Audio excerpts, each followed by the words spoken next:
hello there, ladies and gentlemen, and welcome to another edition of the Mr. Warren Hayes Show. I, of course, am Mr. Warren Hayes.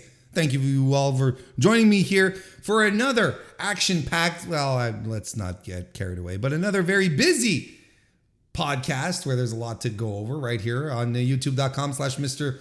Warren Hayes, or on your favorite podcast feed as well, whether it's on Apple Podcasts or Spotify, Stitcher, Podbean, wherever. Thank you very much for listening, for tuning in. Outside of the regular housekeeping that I like to do, I do have an announcement to do this week. And that is in 2 weeks' time, the Mr. Warren Hayes Show podcast will not be recorded at the same usual times that it happens. No, we are moving to Tuesdays instead of Thursdays for the live recordings. As you know, I record live typically on Thursday nights at youtube.com/Mr. Warren Hayes. I'll be recording live on Tuesdays instead. And instead of doing it at 9 p.m. Eastern, I'll be doing it at 7 p.m. Eastern. So, hey, maybe that'll be the perfect opportunity for you to come and hang out if you've never had the opportunity to do it before. That'd be great. I'd love it. And basically what that will mean is that the podcast will be available for audio listeners on Tuesday evenings now. And the on-demand video will be available on YouTube the next day, so on Wednesdays instead of Fridays. So you're getting me earlier in the week. I think overall that's a big, big thing. And the other thing that I'm changing as well, this is another big thing. I've decided that I'm going to give the AEW Dynamite deep dive recap that I do every week. I decided I'm going to give it its own podcast, its own little review show that I will be taping the next day after a Dynamite, so on a Thursday, that I'll be taping and releasing on that day as well. I spend a lot of time, let's be honest, deep diving into Dynamite every week because, look, I make no bones about it. It's my favorite weekly televised wrestling show on national television because that's where you get things televised. So as I was listening and reviewing, stuff I do, I'm like, look, there's so much stuff I don't talk about because I spend a lot of time on Dynamite every week. Why don't I just give that its own little thing? And if there's major events happening on Dynamite, I'll talk about them on the podcast, but you won't get that deep review unless you listen to the Dynamite review podcast. So that'll be something that will exist on YouTube. That will exist on YouTube on Thursdays and on your podcast feeds as well on Thursdays. So it all turns out that it's going to be more content for you, all of you who follow, subscribe to what I do, and it's maybe a little way to show some appreciation, and also, in the idea of keeping things as diverse as possible in the topics that I cover, especially on the podcast, on the main Mr. Warren Hayes Show, so that I can talk about more things going on in wrestling than, always the same thing, maybe. Look, I want to spread as much love as possible, and I appreciate the love that you already give back. So, hey, why don't you give this video a like right now, or a 5-star review on Apple Podcasts, though, not Apple Music. I'm not sure I'm there. Or a 5-star rating on Spotify. Anything you can do to show some love, that would be very appreciated. And if you can also show some love by becoming a member of the Mr. Warren Hayes Show channel right here. And if you do, you get access to my members only streams that happen. And those are live streams with members only, which is why they're members only streams. You see how that goes? So it's a great way to show some support, and you get some extra content. We get to chat a little more, and it's good times. It's good stuff. And all this podcast here tonight, we got a lot of good stuff and a lot of good times to talk about. We're going to review Extreme Rules. We are going to review Dynamite, of course, Battle of the Belts, New Japan's Declaration of Power, busy stuff, busy week in wrestling. Thank you for being here. Let's get right to it. Here's something nice about Bill Goldberg. Warren Hayes has 52 nice things to say about Goldberg. Here's an online ad for Goldberg's gym. For sale. Locker room. Excuse me. I'm going to start this over. Warren Hayes has 52 nice things to say about Goldberg. Here's Here's an online ad for Goldberg's Gym. For sale, lockers for gyms. Good condition, only slightly dented by headbutts. Robin Hayes has 52 nice things to say about Goldberg. So the issue is this is why, like, it's not necessarily the technical issues. The fact that I flub it then creates an expectation. Then you're like, oh, this is going to be good. Then everyone's like, oh boy, Warren has to do the joke over again, so it's going to be really something special. Jokes on you, motherfuckers.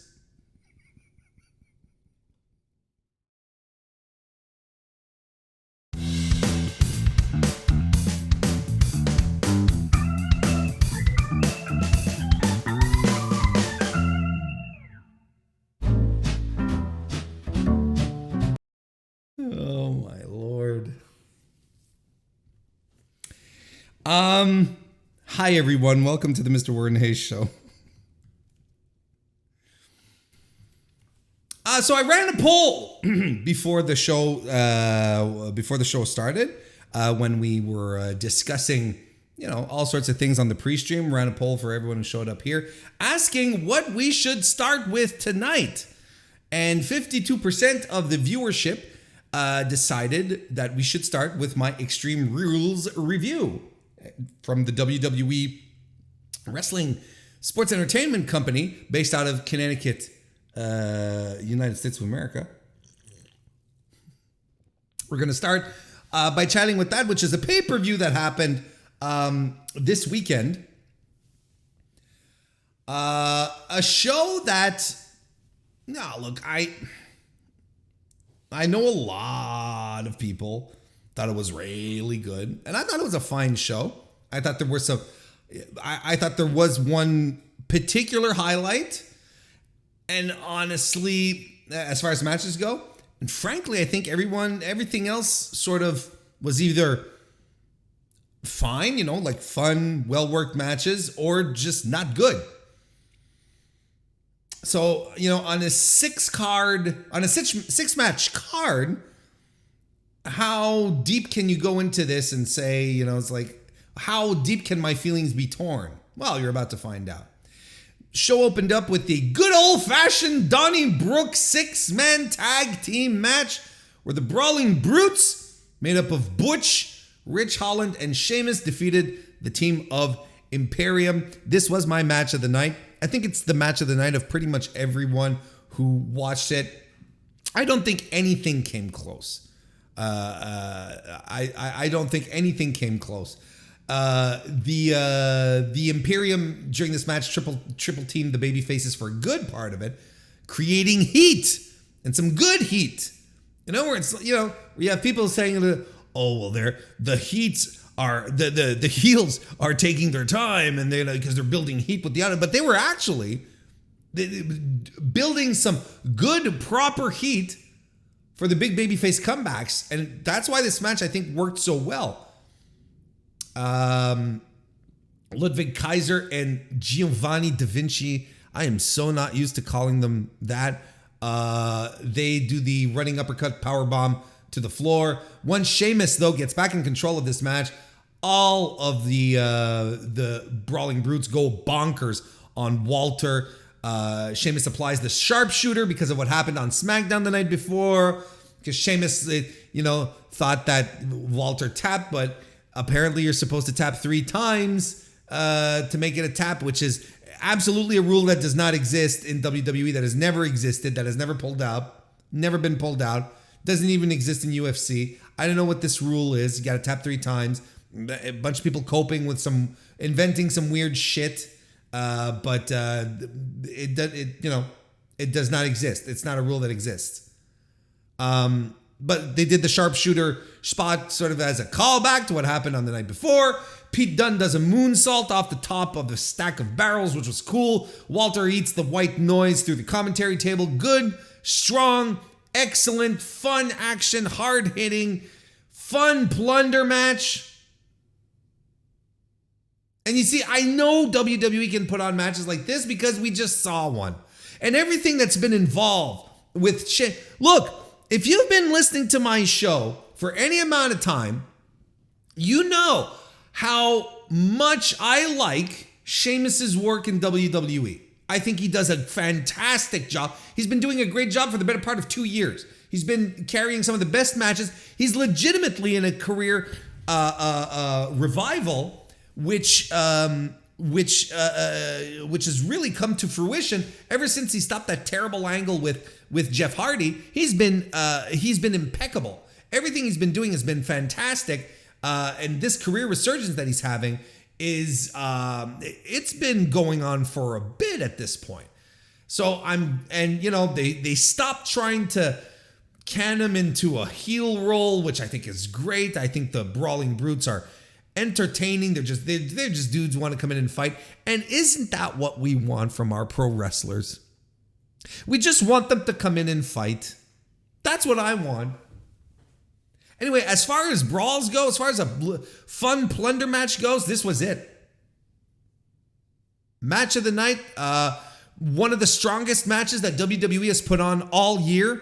I don't think anything touched this. I honestly don't think anything touched this tonight. I really don't.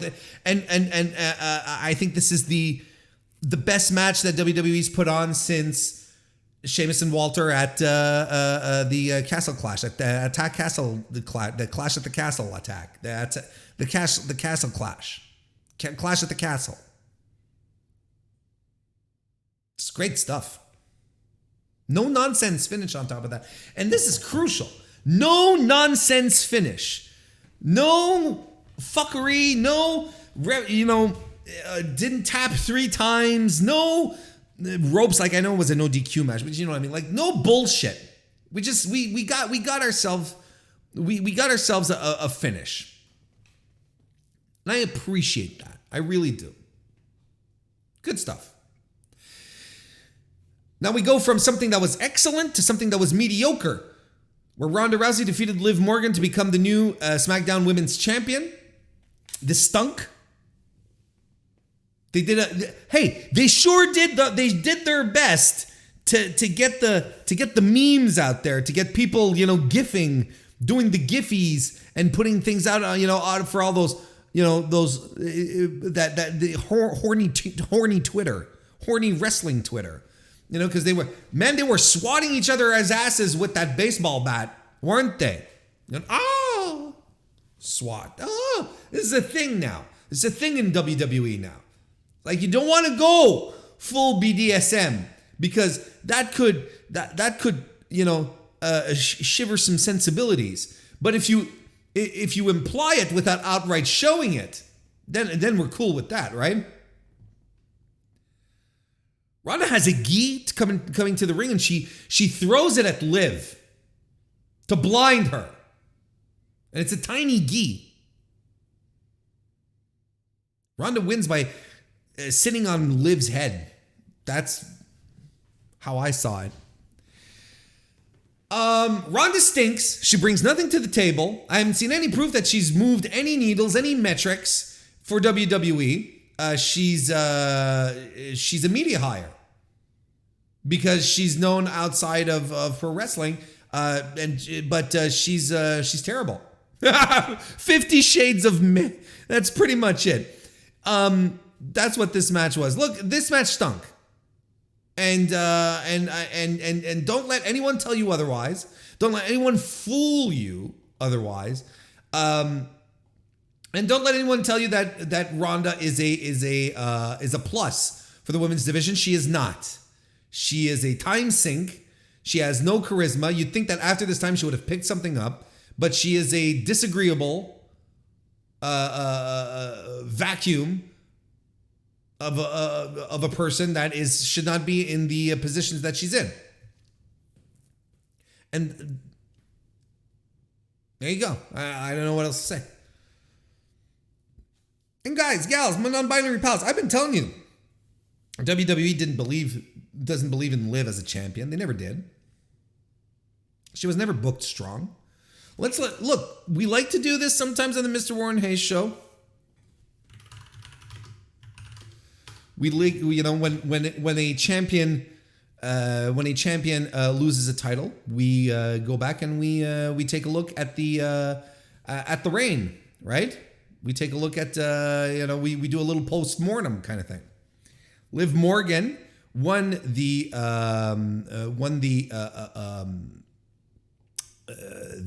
SmackDown Women's Championship title on July 2nd, 2022, by cashing in her Money in the Bank thing when Ronda just went through an actual match, and Liv Morgan just ran in for the shitty win. Then she defended the SmackDown Women's title a full month later at SummerSlam, where she pinned Ronda Rousey as Ronda Rousey was tapping her out. So it was on that moment right there, that was the red flag that everyone should have been like, oh well, they have no faith in her. They're not going to have her defend the titles. She's not going to hold this title for an extended period of time. She's toast. And you will notice she did not defend the title at all on TV in any type of match, right up until Clash at the Castle, where she defeated Shayna Baszler in a match that was basically Shayna Baszler being a proxy for Ronda Rousey. Don't get yourself lost in the details, folks.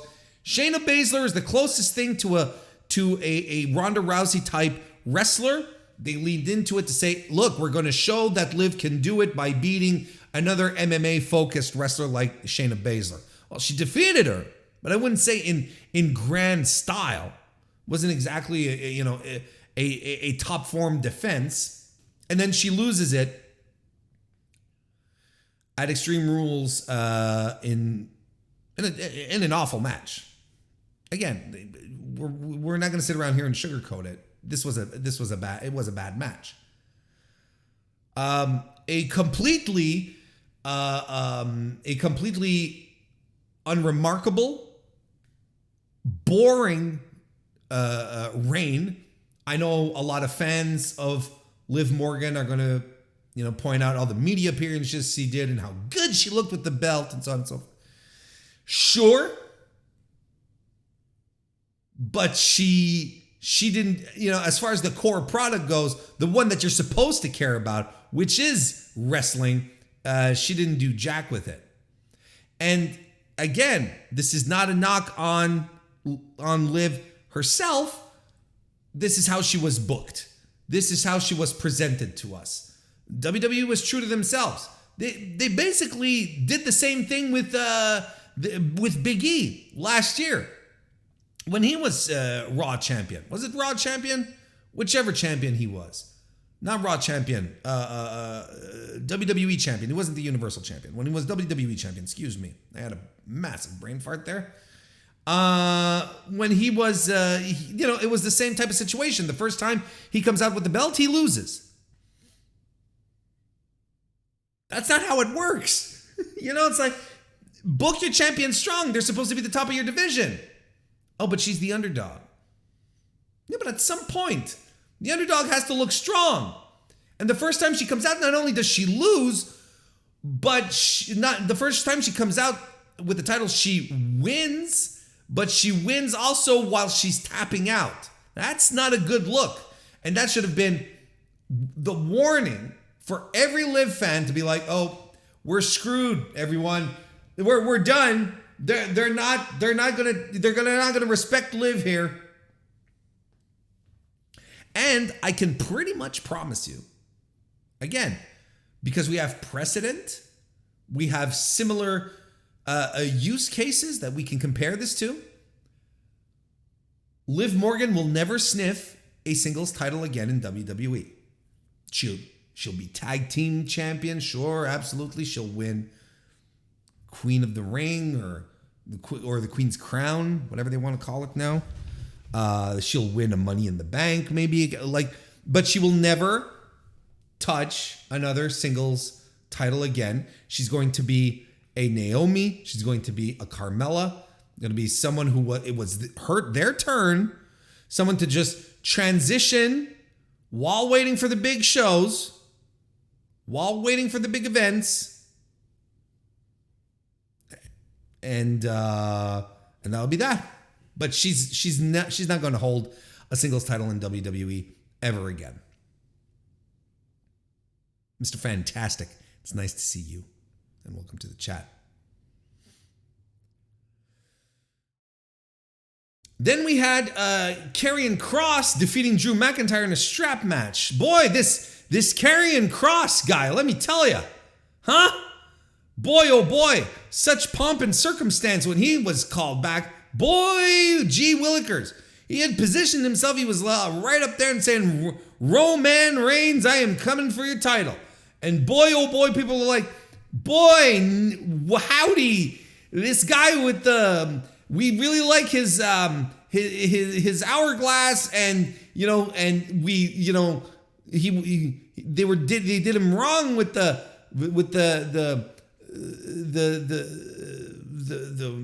Roman centurion getup, and he's going to be great now.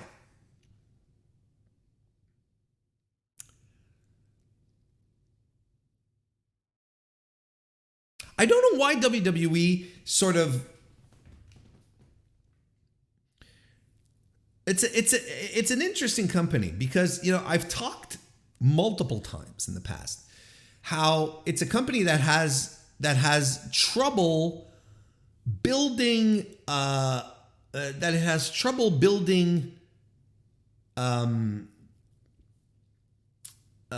baby faces, right? Creating legitimate baby faces, but then again, it's like, when you see who's in charge of creative at the time, you're like, he doesn't know what a good baby face is, right? A good baby face might just be an asshole, whatever. Anyway. But it's strange because I feel like WWE also has difficulty building like strong heels. And when I talk about a strong heel, I mean a guy who is going to run in and who is going to be dominant. He's going to demolish and doesn't need trickery or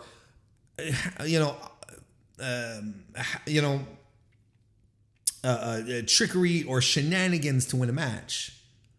And I don't exactly remember in the most minute and precise detail in regards to Karrion Kross matches in NXT, but I'm pretty sure Scarlett wasn't necessarily an important proponent of his involvement, of his victories when he was NXT champion, so on and so forth. Right? All right. I could be mistaken. Because it's the same thing with Bayley, and we're going to talk about Bayley as well. Bayley comes in and she says, I'm building this faction of women who are going to be in control of the division. We're called Damage Control. We're going to be badasses. They're hitting all the right notes, and people are excited to see them on top of that. They're like, holy shit, Bayley's back. Look at all these great, we fucking love, we fucking love, Dakota Kai and Io Shirai, and they're all back here. They're all on main, and it's all good stuff. And then they start booking them like chumps.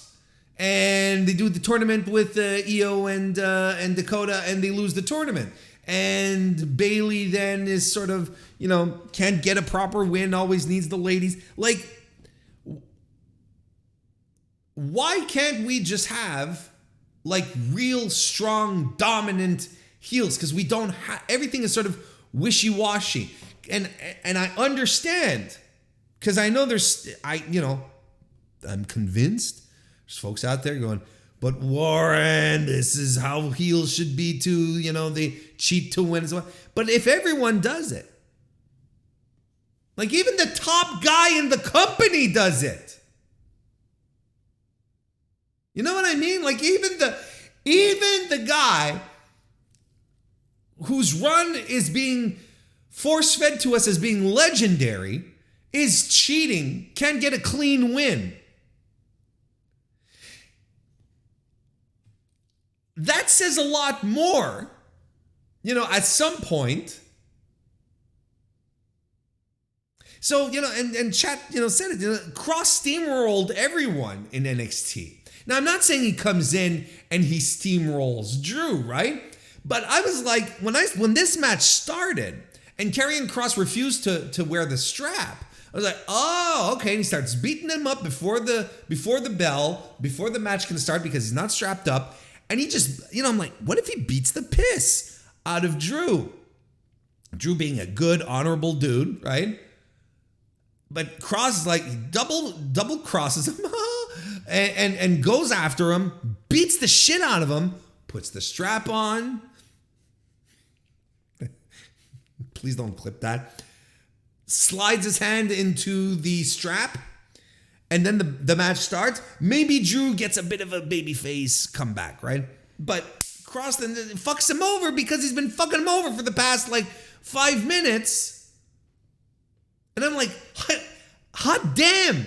Yeah, there you go. There you have a heel. Now you have a guy who is a son of a bitch. He's ready to do whatever needs to be done. He beats up a crowd favorite, a guy who is a true babyface, and then you have the beginning of something special with Karrion Kross. Now he's just like every other dude. He's like every other dude. He's like every other heel on this roster, so it doesn't matter. It just doesn't matter. And regardless of what you think of his athletic ability, so on and so forth, it doesn't matter. And I promise you, I swear to you, I with my hand on my heart, I was laughing out of control when Scarlett started spraying Drew with the pepper spray, I guess. I was laughing uncontrollably. Kristen, if she was here, she would confirm it. She was like, oh boy, okay. I thought it was the absolutely funniest thing.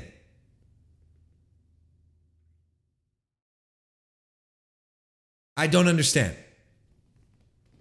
So this is, again, this is the kind of thing where I wonder, which has me scratching my head when people tell me things are so much better now that Triple H is in charge. This is shit we've seen in the past so many times. We're not seeing anything new or interesting. This is the same shit. You bring in Karrion Kross, people are losing their mind. They're saying, finally, they're going to give him a chance. They give him a chance. They put him on pay-per-view. And he's just like every other dope that WWE books to be a heel. It's the exact same thing. And the match in about itself, I agree with chat, it was bad. The match was bad. And look, when commentary goes nuts because someone hits a Saito suplex, I'm like, holy shit, the bar is in the fucking dirt.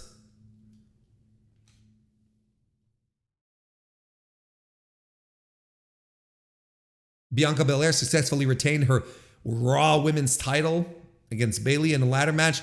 My ladder match stance remains the same. I am sick of ladder matches. I can't do them anymore. I want a moratorium on ladder matches from A to Z. This is what I would like. I would like all major wrestling promotions to come around a table, find some neutral ground. Go to Switzerland, right? The Swiss are neutral, right? You go to Bern or Lausanne and you sit down and you write out a treaty, okay, with all the major wrestling companies that I watch. And they write that treaty, and in that treaty, they agree to not hold a single ladder match for the next 18 to 24 months. And I'd be excited about that. Because I am so spent on ladder matches. You have no idea. Bianca Bayley, I'm down for. It's a ladder match. I'm like, fine. But Warren, it's the first ladder match for the women's. I don't care. It's a ladder match. Ladder matches do nothing for me. And the ladder match that occurred at All Out for the chip thing, it was a convoluted, nonsensical, weird thing because everyone at this point in the era of in the year of 2022, as people cross all over God's green flat earth to try and put a ladder match together, they're all trying to come up with the most creative spots to use a ladder with. And they end up doing weird shit that they're unable to pull off. There were some spots in the match at All Out that Cesaro was trying to do, and I can't remember with whom. He was trying to pull it off, and it wasn't working. Because it was like, oh, too much nonsense. Now, I will give this to this match here. This is one thing that I will give Bianca here. While Bayley early on in control, right? And she's setting up the ladder and doing shit. When Bianca had an opportunity, she didn't go around grabbing ladders and trying to tinker toy something, so that she could toss Bayley onto. No, she was running up the fucking ladder to try to win the goddamn match. And I appreciated that. This is why Bianca Belair rules. This is why Bianca Belair is my type of wrestler. Because she gets in there and she wants to wrestle. She wants to win. She's like, Bayley, you can stay on the outside and create, these structures with your ladders. I'm running up the ladder too. And she did this a couple of times early on in the match where Bayley had to let go whatever she was doing. She's like, fuck. So if anything, I was like, let's bring it down to its most simple form then. But no, that's not exactly what happened. But again, in fairness, I thought this was a fun match. I enjoyed it. I thought it was well put together. I thought the ladies worked hard. Bayley Sunset flipped Belair onto a ladder. And then she sets her up on a ladder on the outside, right? And she drops off the apron, an elbow drop off the apron onto the ladder. And that ladder had zero gives. Hated the finish because I don't know why Bayley was carrying a ladder around, or half a ladder, whatever it was. I don't know why Bayley decided to do that. Like she thought it was a good idea. I hated the finish, but I thought the match was fun. Should Bianca have won? Or should Bayley have won? Look, my position when it comes to creating strong heels remains the same. So you either commit to Damage Control taking over Raw, the women's division, or you half-ass it, and we're half-assing it at this point. But Warren, it will set up another match at the Saudi Arabia. All right, who cares? Like, it's happening now. Make it make sense now, which is what Triple H did not do with the tag team title match at the end of the tournament, right? Where it's like, no, we're going to have fucking Aaliyah and Raquel win it, but 2 weeks later put it on the right women. It's as if they don't know how to push anyone strong anymore. Have an impact. Get people invested. Bayley's great. Bayley is great. I don't get it, man.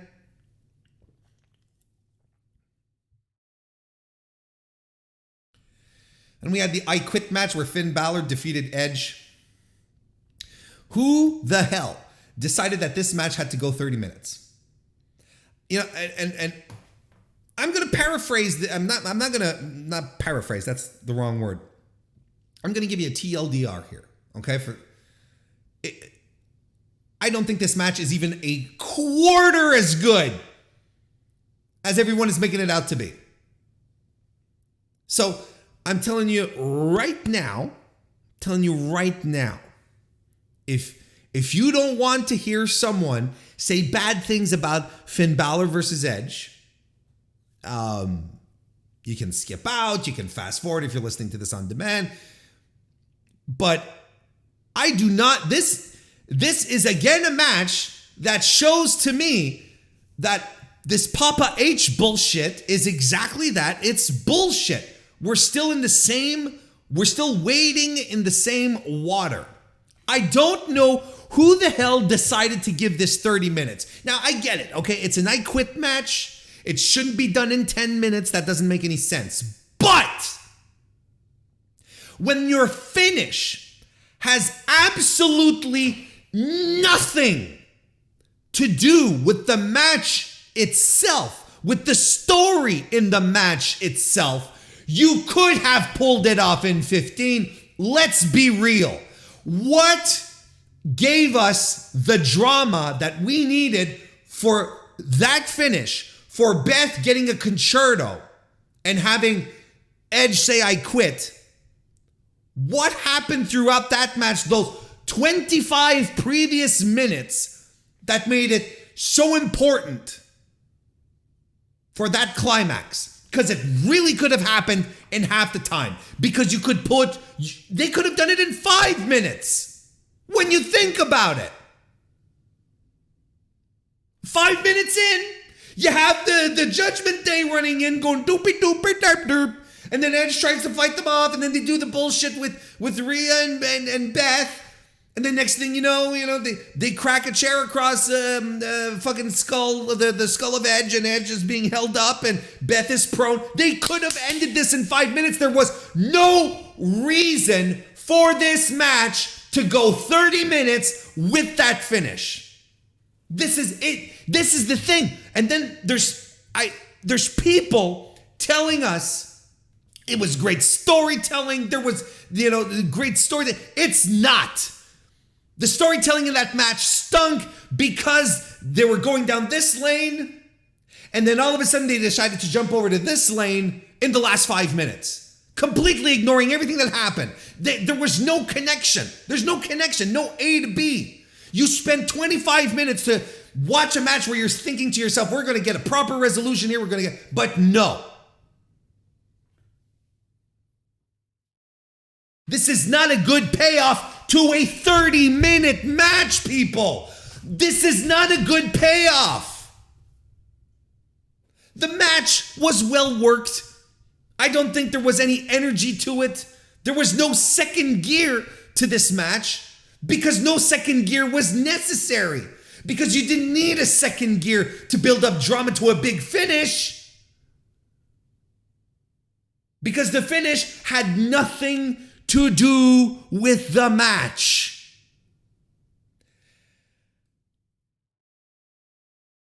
I don't understand.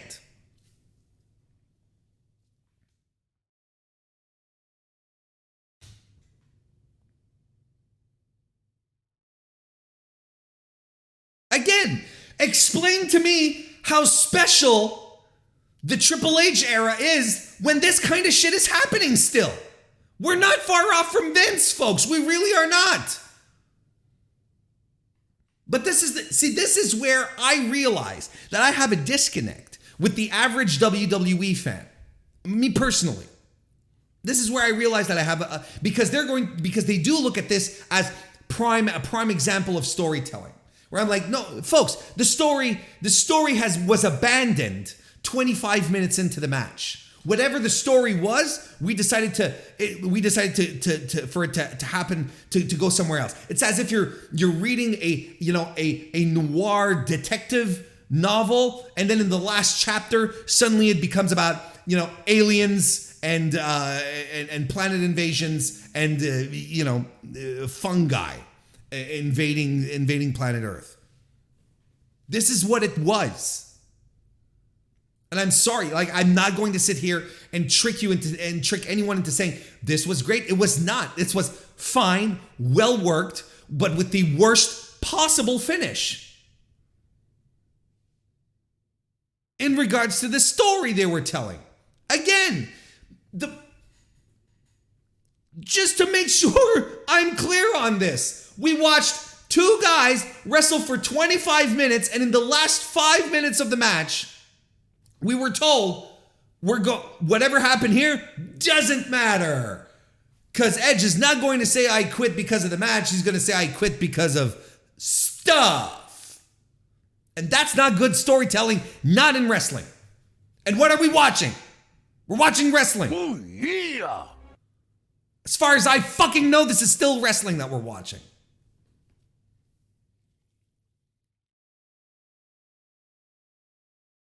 Tim Traver left a super chat. Thank you very much, Tim. I appreciate it. He says Finn versus Edge was stuck in first gear. Yeah, absolutely.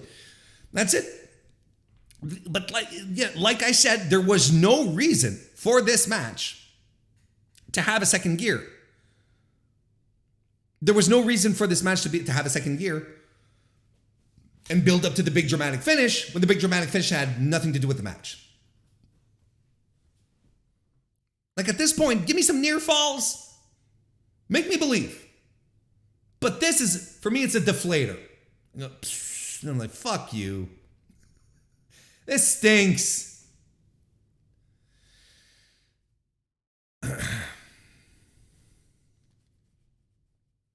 Got a fight pit match that happened next. Matt Riddle defeated Seth Rollins with Daniel Cormier as the special guest referee and Ariel Helwani, who did the voiceover for free for him.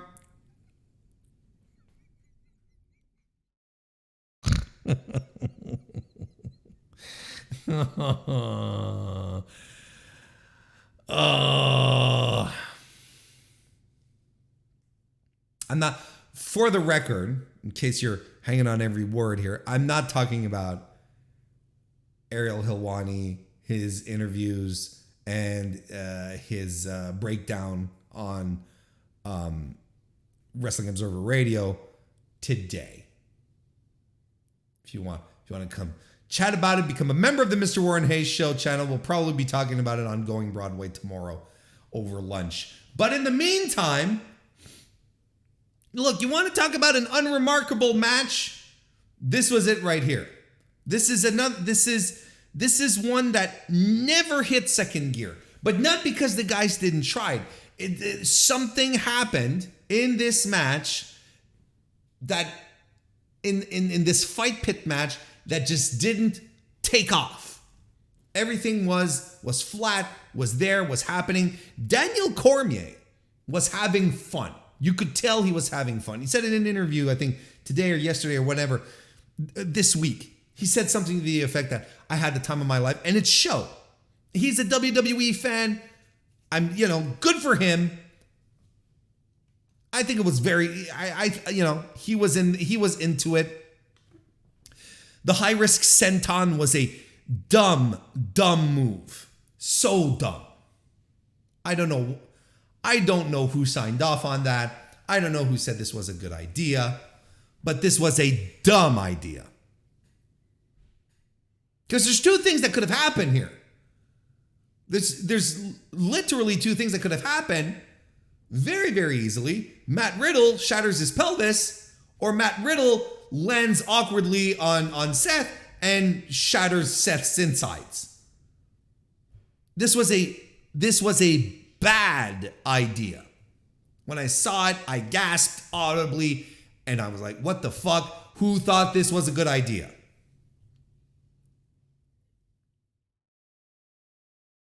Matt Riddle won. You know when I realized what made the fight pit work in NXT? NXT production. The fight pit was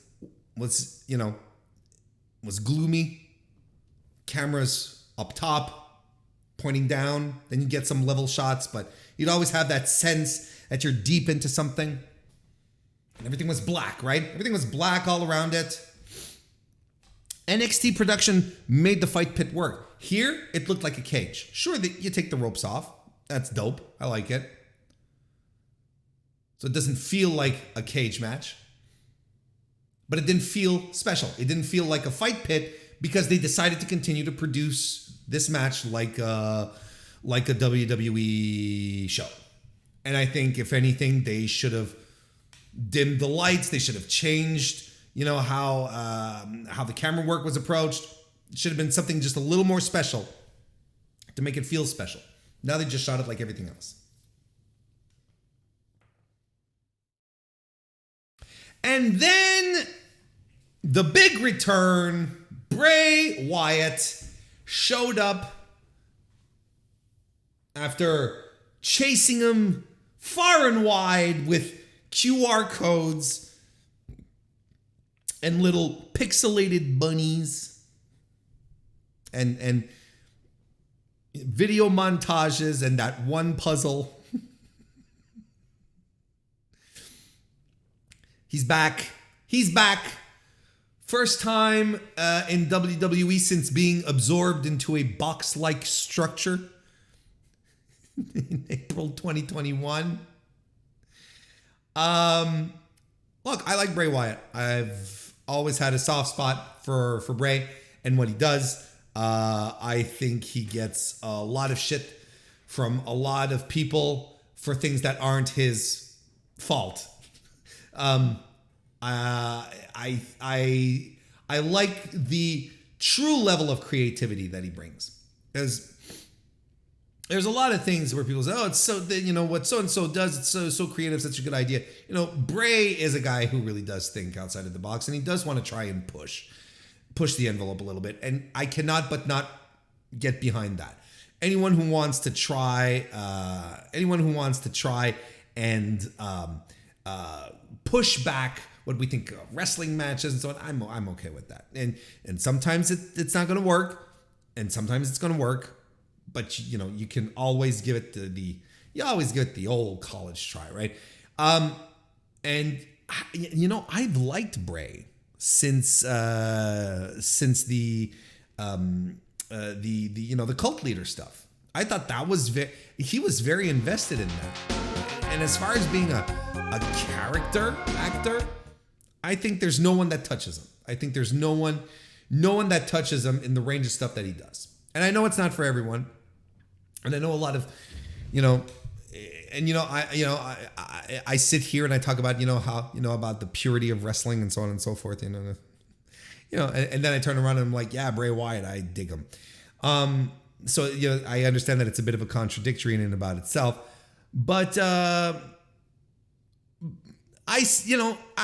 have a soft spot for him. I really do. I think he's always brought something very interesting, has been extremely charismatic, and has been a victim to really poor booking.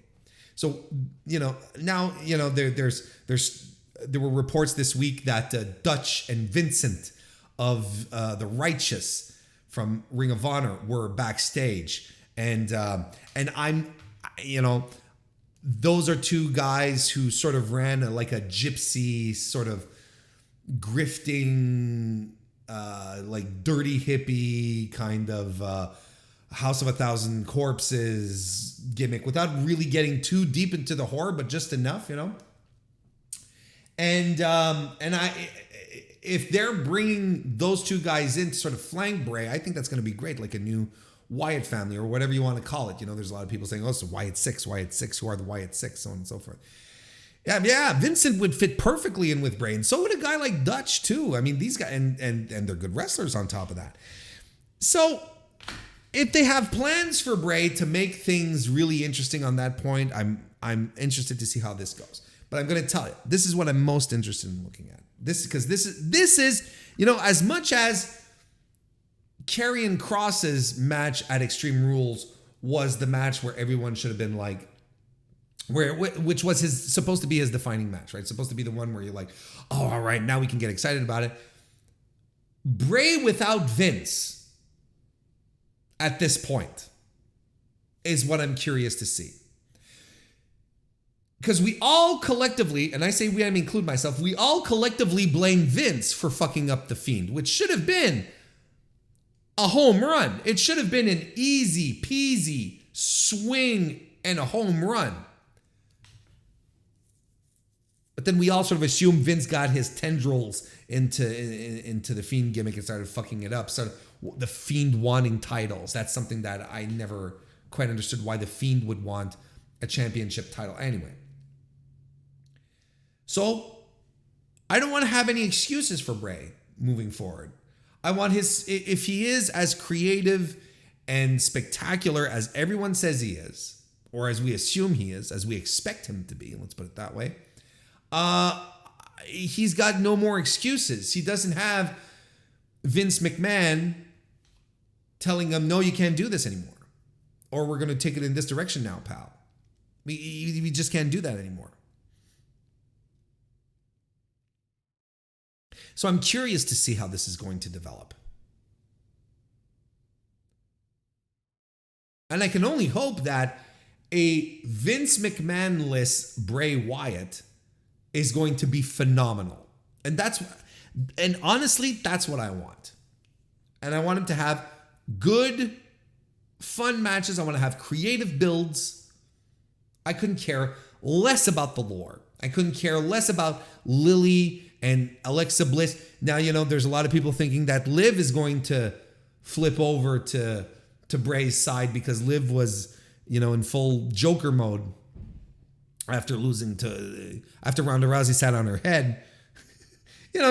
So there's a lot of people think, oh, maybe she's going to slip and she's going to be Sister Abigail, right? Because everyone, we all need to have a fucking Sister Abigail, right? It can't just be a thing. There has to be a Sister Abigail, doesn't there?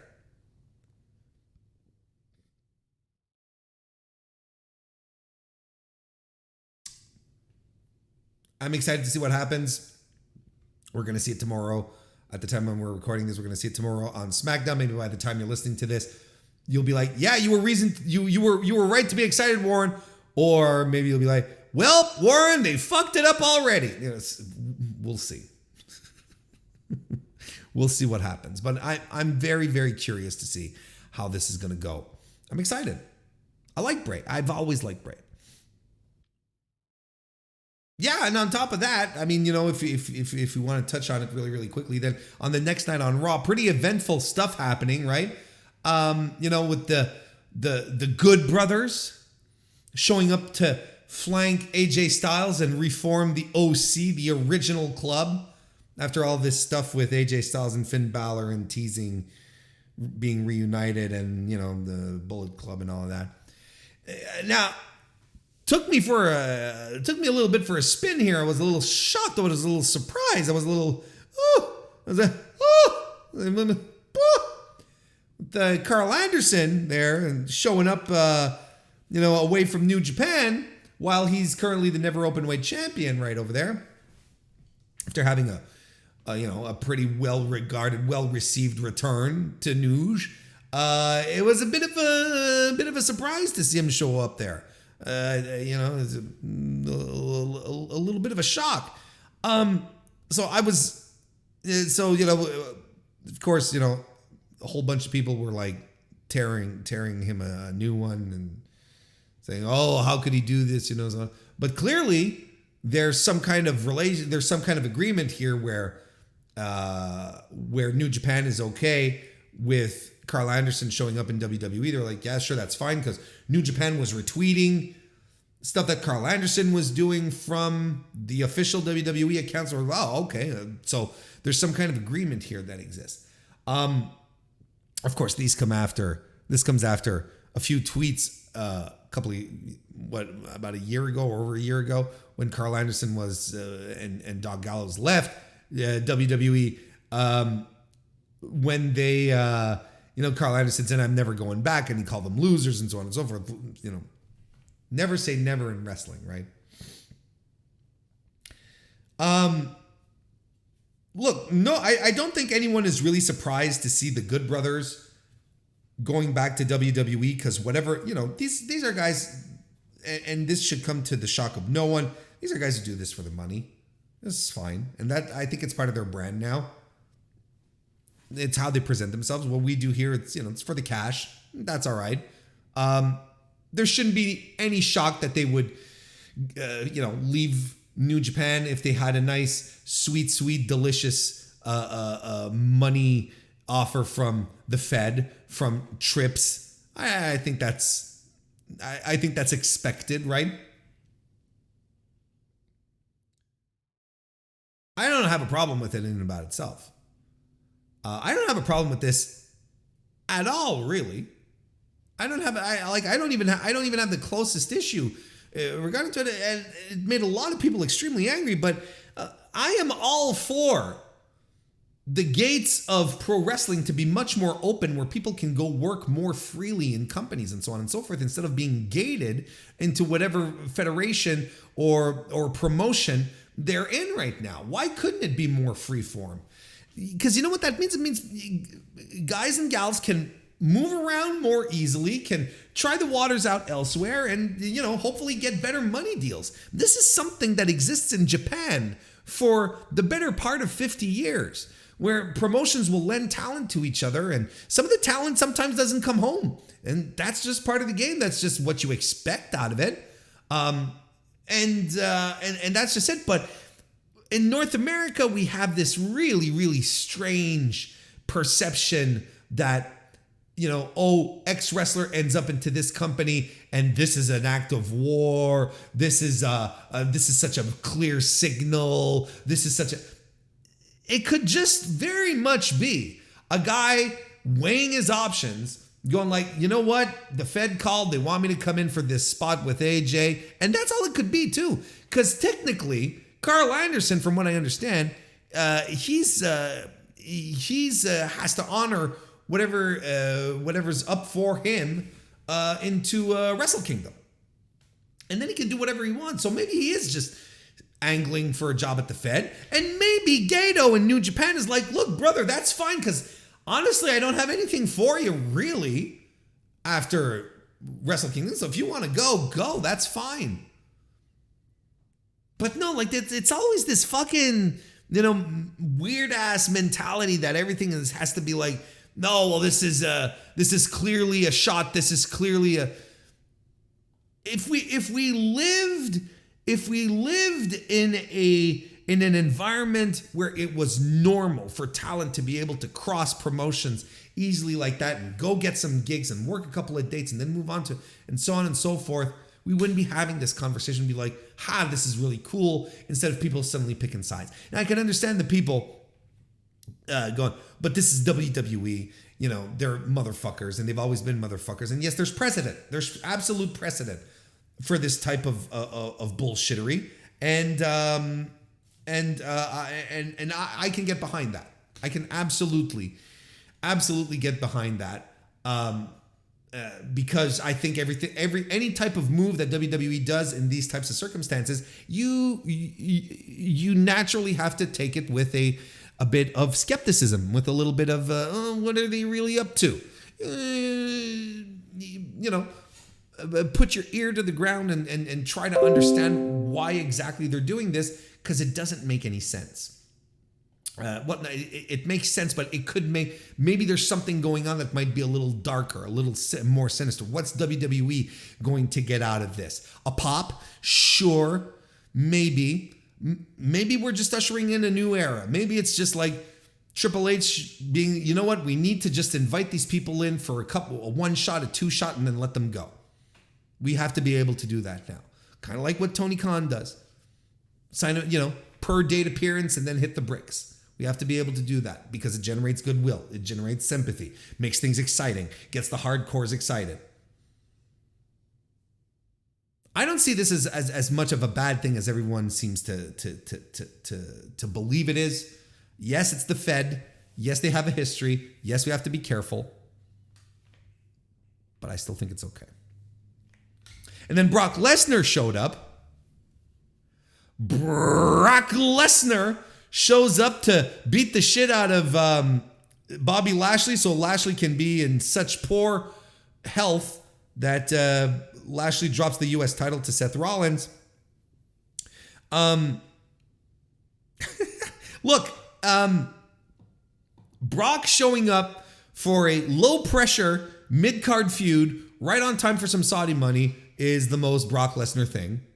So, look, how do I feel about Brock coming back? It's how I always feel about Brock coming back. At least it's not Goldberg. Battle of the Belts happened on Friday. Again, another short. They tried to pair it up with Rampage. So to make a 2-hour late night programming block of pro wrestling on a Friday night, as opposed to just doing Rampage and then hitting over Battle of the Belts, let's say, on the Saturday. I thought this show was fine. I think it is one of the better of the 4 Battle of the Belts, but my favorite Battle of the Belts is number 3, the previous one they did. I think this show was a one-match show, really, with Pac successfully retaining the All-Atlantic title against Trent Beretta in a video game match. And I say that lovingly because that's what it was. It was a video game match. both guys just pulling out move after move. It's as if you're playing, WWE 2K, and all you're doing is you're spamming the heavy moves. That's what you're doing. That's what these guys were doing. It was insane.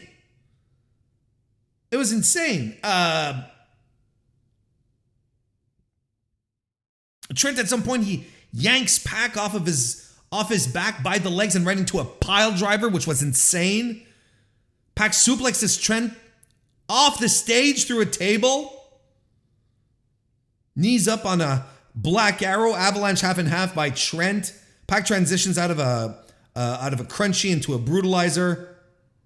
Pac has to use the hammer to win the match because Trent ain't going down. I thought this was very good. I thought this was a very, very, very good television match. A video game match. Exciting. Great way to start it off. Then I feel everything sort of fell off. Jade Cargill successfully retained her TBS title against Willow. I was just going to say Will, but it is Will O. Will O. Nightingale. I mean, Willow had a good showing here, laying in some really great offense. She did this great dive that killed Kiera Hogan on the floor. Just great stuff. Willow also hit the cannonball missile dropkick. Jade did a nice suplex as well. Finished it off with the Jade. It was a short match. But they've got something special with Willow. And I know Tony Khan knows it. And look, here's the thing. We're talking about WWE, who can't seem to pull the trigger on things. I think right now, one of the things that is a problem with the women's division is that there's nothing. People feel like there's nothing happening. There's nothing going on, shocking, whatever you want to call it. If Tony Khan were to suddenly debelt Jade out of nowhere and strap one of his new junior prospects like Willow Nightingale, who is getting herself over organically through her work, I think that would have been an exciting and especially an unexpected move. Because then what do you do? What do you do with Jade? You have Jade move into the proper world title picture, right? Then you start tossing Jade around with the Britt Bakers and the Tony Storms. Then you're like, and the Hikaru Shidas. And then you're like, okay, now we got something here. Now we've got something. Because again, as great as Jade is, and how much she's improved and how statuesque she is and how much star presence she has, Jade's reign over all the people that she has defeated isn't necessarily the mark of something great. You could argue her biggest win was over Athena at All Out, again, which was something that kind of surprised everyone. Because she's defeated Anna Jay multiple times, and then she fought Julia Hart, The Bunny, Tai Conchi, Marina Shafir, Layla Gray, Madison Rayne. Like, these aren't exactly your stalwarts of the women's division. These aren't necessarily your big time players here. I don't know, man. It would have been a ballsy move from Tony Khan. But I think it would have been one that would have injected so much excitement into that division and into that scene around the TBS title that it could have been really good. Because I think Willow would have been a perfect woman to do it with. But look, in the meantime, Willow still hasn't beaten Jade. Still can't get the big one. Let's continue this story. Let's see where this leads us. And then we had FTR versus the Gates of Agony. I thought it was fine. Good, solid work. I don't know. It didn't quite click for me as most FTR matches do. There was just a little something off here. FTR retained, of course. Everything was fine. It was all right. But that's it. That's the story of Battle of the Belts. I got nothing. Again, we'll see how things keep developing, how things keep going, moving forward. But you know what? When Tony Khan last year renegotiated his contract with TNT TBS, and they announced the move from TNT to TBS, and they announced that they were going to do these super cards, I was really excited for it because I like the concept of super cards. These big moments in time where you can have big story bumps, but you're still keeping the big matches for the pay-per-views. Not unlike Saturday night's main event back in the day for WWF. I thought this was a really good idea. When I was like, yeah, let's fucking go. But Battle of the Belts just feels just a tiny bit lackluster. It doesn't have the big feel. Nothing is really built for Battle of the Belts to feel like a big deal. I don't know. Let's talk about AEW Dynamite, though. It happened at the time that we are recording this, of course. Happened last night, October 12, 2022, the Coca-Cola Coliseum in Toronto, Ontario. The first excursion of AEW into my native land, our home and native land. True patriot eyes of all of us command, with glory and heart we see the true north stars and tree. For glory and fight, O Canada, we stand on guard for thee. God keep our land glorious and free. O Canada, we stand on guard for thee. O Canada, we stand on guard for thee. Show started with, look, honestly, the Toronto crowd was ready for some AEW, and Toronto crowds have always been good for pro wrestling. Montreal crowds have always been good for pro wrestling. And I don't know why they don't come more often. You know what I mean? And if Tony wants to open up the gates and leave the American Midwest a little bit and come a little further north to Toronto more times than one in a year, I think it would work out. Same thing with Montreal. People would be excited for it. Just go. These were very good wrestling crowds. Toronto was molten for some AEW last night. Started off with Renee Paquette, who bears in a striking resemblance to Renee Young from WWE. She made her entrance because she was signed. She was announced earlier in the day that she had signed with AEW as an interviewer, which is cool. I like Renee. I think she has tremendous likability. I think she is terribly competent at what she does. She is a boon for that announce team that they have there. I hope that she's more than just a mic stand, a la Alex Marvez. I hope they give her something she can sink her teeth into a little more. Whether it be commentary, would she want to go back to commentary? Whether it be commentary or, give us a talking smack. She has the charisma, the energy, the talent, the poise, the savoir faire to pull this off. They've got a great, they have a great broadcaster in Renee Paquette, as opposed to a great interviewer, a great on-air talent. They have a great broadcaster.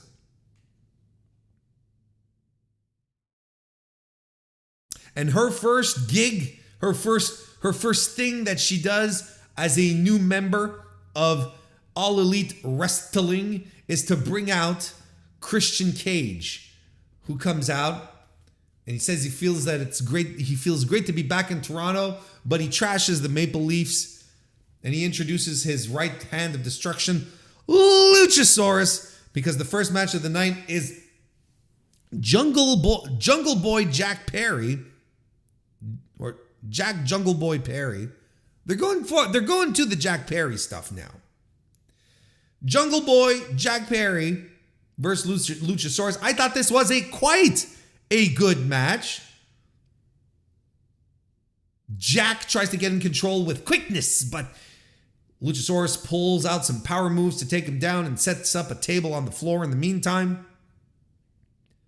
Jack tries to work his arm, though, Luchasaurus' arm, trying to nullify the choke slam. There's some good back and forth between them two. Jungle Boy hits a sunset bomb off the apron through the table. Luchasaurus does some great counters to get the upper hand. Jungle Jack, his baby faceness it connects so easily with the crowd. Like everyone believes in his comebacks. He just has that natural baby face energy. And the crowd is so into it. They're really into this match. Jack hits a crucifix bomb that gets the hot crowd even more molten. It's a poison Rana who lands a kill switch on top of that. He can't put Luchasaurus down. Luchasaurus avoids the snare trap and hits his finisher, which I don't think, had we seen the finisher? Because he's in a torture rack position, right? Argentinian backbreaker position. And he flips him over into a slam. At first, I thought it was, Christ, did he just pull out a burning hammer? But no, because he didn't land him on his head. He landed him on a slam, horizontally, as opposed, because that's the danger with the burning hammer, is that you're bringing the guy down, all of his body weight onto his neck. But I rewatched it. And it was not a burning hammer. You have to give it a name. I would christen it the Brachiosaurus bomb.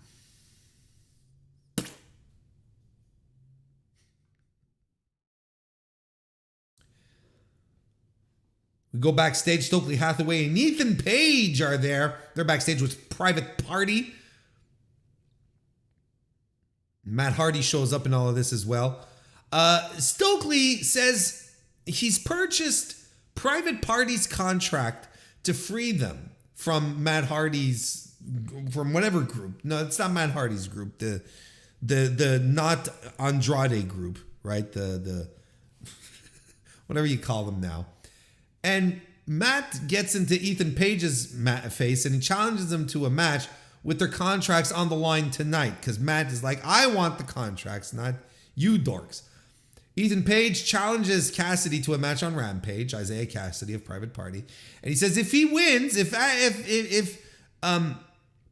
Cassidy wins the match, they're out of their contracts. But if Ethan Page wins, then the firm also get Matt Hardy's contract. Hardy accepts. Now, why would you want a bunch of contracts from a bunch of unproven mid-carders? Why is this such a big deal? Like, Private Party had not been a big deal since the initial first months of AEW, since 2019. They have literally been non-entities.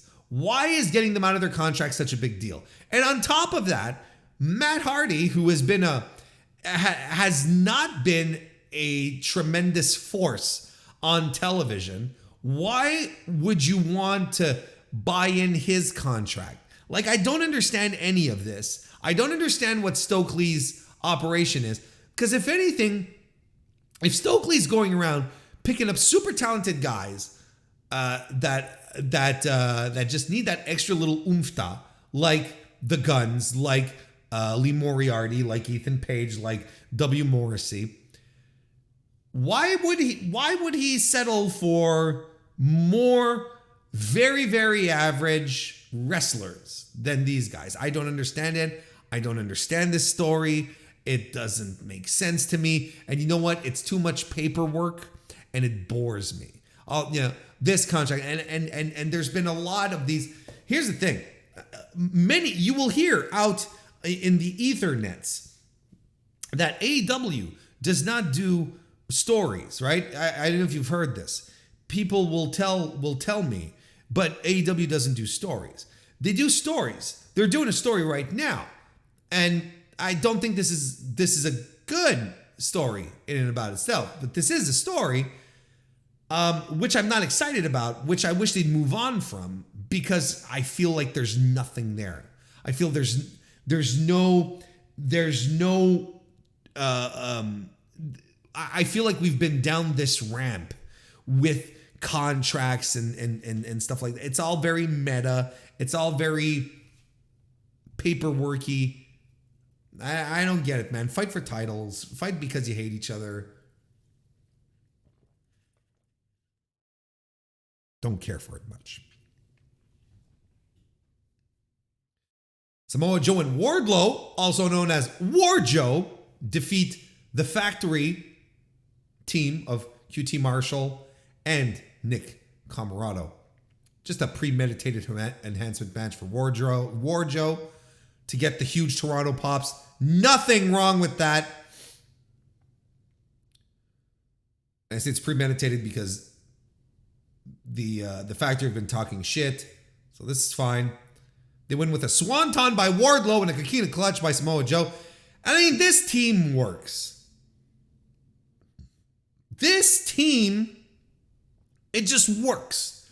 It works on the power front, on the awesome front. You look at these guys and you're like, holy shit, look at these two. And it works on the popularity side as well. And yet I will, I'll still hear people say, no, Wardlow's not hot. I swear, I don't know what wrestling show people watch. I think people who say Wardlow's not hot, I think they don't watch Dynamite. I think they don't pay attention to the reactions he gets. I think they might be a little mad because their fantasy booking didn't quite work out the way that they thought it would.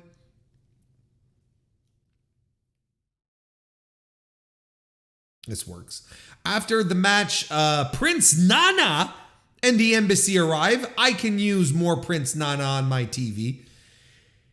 He says he accuses Wardlow and Samoa Joe of sticking their nose in Embassy business. Brian Cage then takes the mic and says nobody wants to see Wardlow powerbomb QT Marshall because that's heat.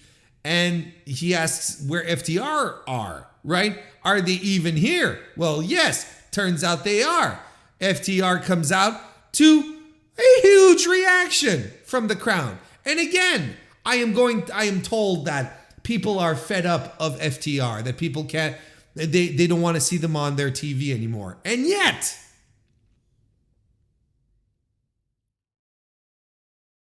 there's sometimes I would like my peers to just come out, flat out say, I don't like this wrestler. I don't care. I like to think that I do that to you. I like to think, and I'm likely guilty of doing that myself, but I try to correct myself and I do my best. Trust me, I do my best. But I like to think that I do that when talking to you guys about wrestlers. I don't try to invent situations like, I think they don't have any heat anymore, folks. I think the audience is tired of them. I think I'll just flat out tell you, I don't like these people. Kind of like the Acclaimed, right? I've been, living alone in my fort for how many months now, saying I don't get it. I don't understand the Acclaimed thing. It's too sports entertaining for me.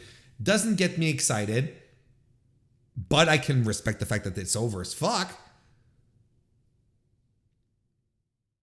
Even though it's not for me.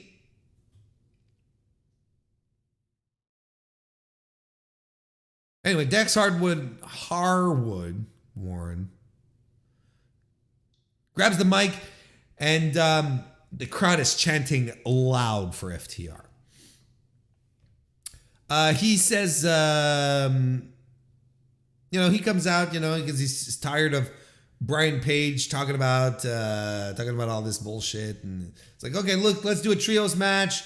How about the two of us and an Ontario native, the perfect partner. In fact, he is a perfect 10 or whatever. And Sean Spears comes out to the biggest pop that he's received since his Royal Rumble debut. They're doing the 10 thing, the hands and everything. It's all the old Pinnacle boys. Wardlow and Spears shook hands and hugged. I guess there's resolution there. So we're gonna get. This was all to set up. What's his face? FTR and Sean Spears against the Embassy on Rampage, and Solo ate a big rig also in this segment. Backstage, the Jericho Appreciation Society are interviewed. They call Daniel Garcia out on stuff, and Jericho says he's going to beat Bryan Danielson. Wow. Then we had another match with Swerve Strickland defeating Kip Gunn. The Acclaimed come out. Enormous reactions. Daddy ass. Enormous reactions. And you know what? The Acclaimed even did a Trudeau blackface joke. I was like, holy fuck. That's some localized shit right there. Good job, Max Caster. And if you don't know what I'm talking about, open up your little Google machine, type in Trudeau blackface, and just remember that Justin Trudeau is the Prime Minister of the country. Anyway, there was a match here that was fine with Kip Gunn teasing that he was going to pull down his pants. That was the thing. Is that his thing now? He wants to show off his ass? Is he morphing into heavyweight Taguchi right now? Because I'll tell you one thing. AEW doesn't have the guts to have Billy Gunn do what Taguchi does in New Japan. They don't have the cojones to do it. They don't have the grapefruits to have Billy Gunn go full Taguchi in AEW. Billy Gunn hits a jackhammer. Swerve hyperextends the knee. Cobra Clutch Slam is reversed. Swerve covers and holds the ropes for the win. After the match, Mark Sterling comes out to a defeated Acclaimed crew to confirm that he's trademarked the Scissor Me in pro wrestling, which includes the hand gestures and the Scissor Me Daddy Ass, and all t-shirt royalties go to him now. And apparently this is a shoot that he does own Scissor Me in wrestling. See, I'll take this type of paperwork feud over anything that they are doing with, stables and contracts right now, which I think is a little, I think it's a little lame. And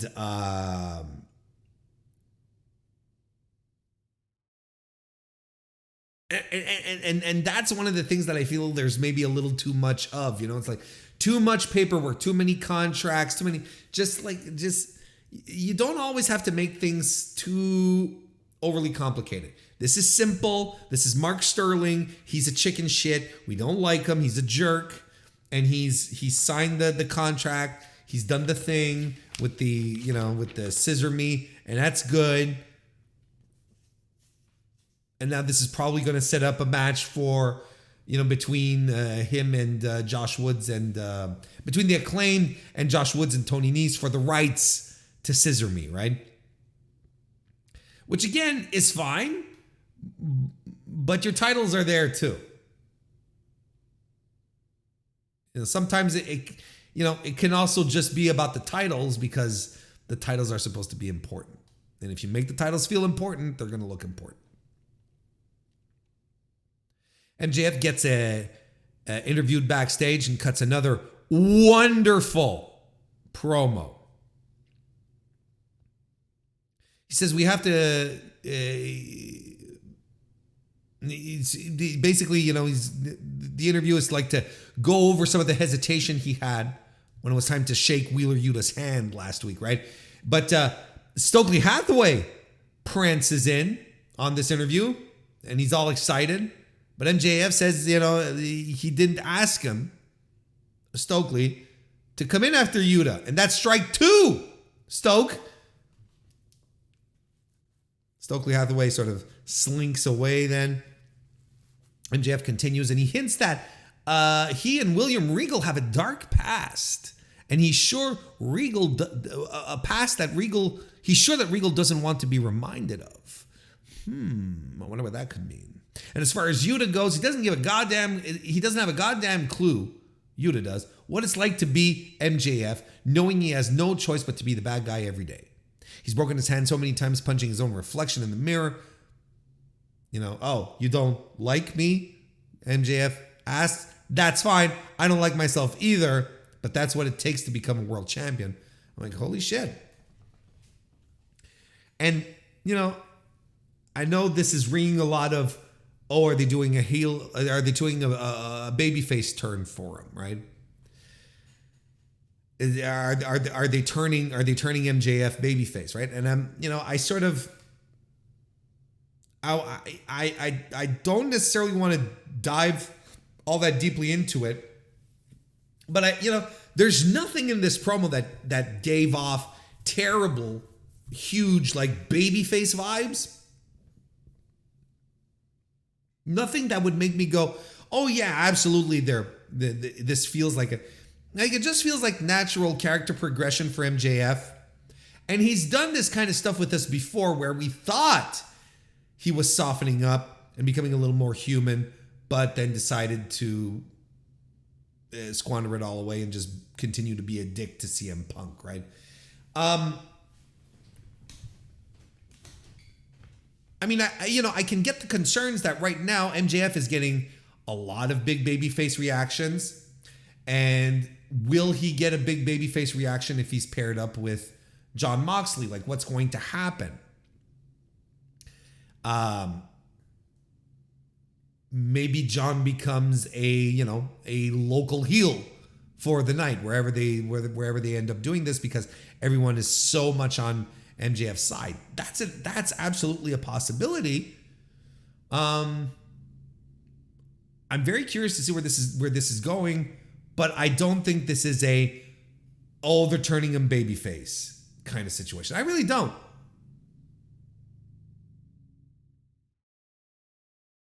Jon Moxley hits the ring for an interview. Jon Moxley, who just recently re-signed for 5 years with AEW All Elite Wrestling. He has a 5-year contract extension. So he's going to be with the company through 2027. And AEW announced it on last Friday evening, through a press release stating that, quote, he will work exclusively for AEW and its international partners, including New Japan Pro Wrestling, unquote. In addition to his wrestling duties on top of that, Jon Moxley will be expanding his role in the company by mentoring and coaching talent. Here's another quote here. Jon Moxley is on the best run of his already legendary career, and his 5-year extension ensures that he was not only here for AEW's meteoric rise, but also remains a key part of the sustained success we're witnessing just days after the 3-year anniversary show for AEW Dynamite, Tony Khan was quoted as saying in the press release. Jon is a great world champion for us in his 3rd reign. His wrestling mind is invaluable, and our roster is lucky to have the opportunity to utilize him as a mentor and a coach, and we continue to build the stars of today and tomorrow. And Moxley himself said, in an interview with Sports Illustrated.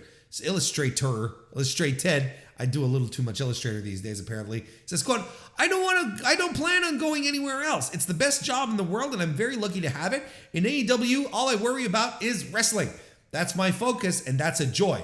I love storytelling. I love promos. I love wrestling. I love coming up with ideas for other people.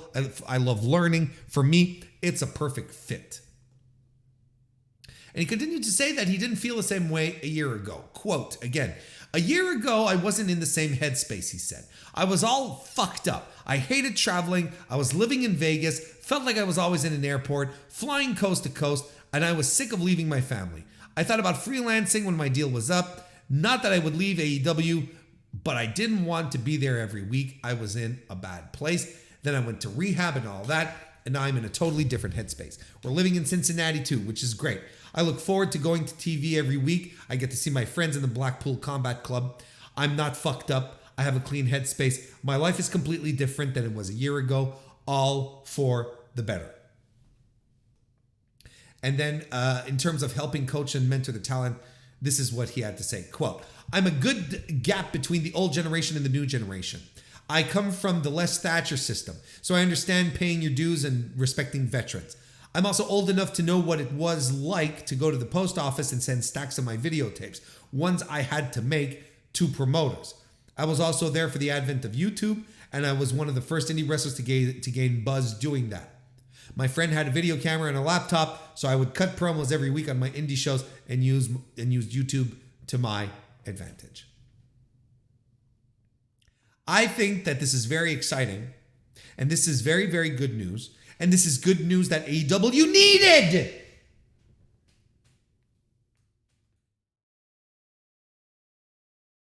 Don't kid yourselves. Don't sit around scratching your heads wondering why AEW put out a press release because Jon Moxley decided to do a contract extension, because AEW needs some good press.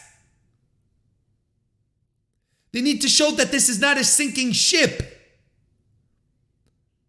That one of the men who represents pro wrestling in the year of our Lord 2022 is ready to hunker down for 5 years with the company. Not only hunker down with the company and wrestle there, but he's going to be a part of making that locker room better. He's already stepped up. We've heard it multiple times from Tony Khan, from wrestlers, on how Jon Moxley has stepped up as a locker room leader to try and make this place better. That press release was sent out because AEW's PR team was like, we need a win. We need something so that people will stop talking about the elite, stop talking about CM Punk, stop worrying that AEW is going down the tubes.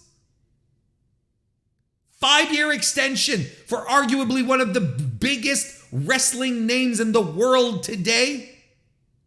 That's good news.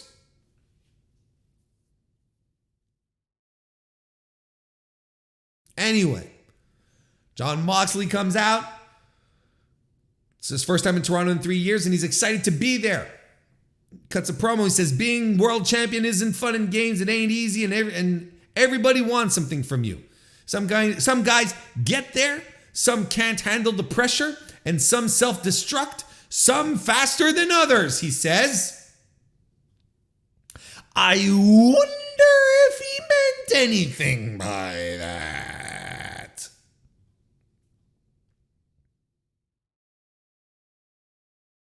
Adam Page comes out and delivers an excellent, fiery promo. Why did we not have this Adam Page during his title run?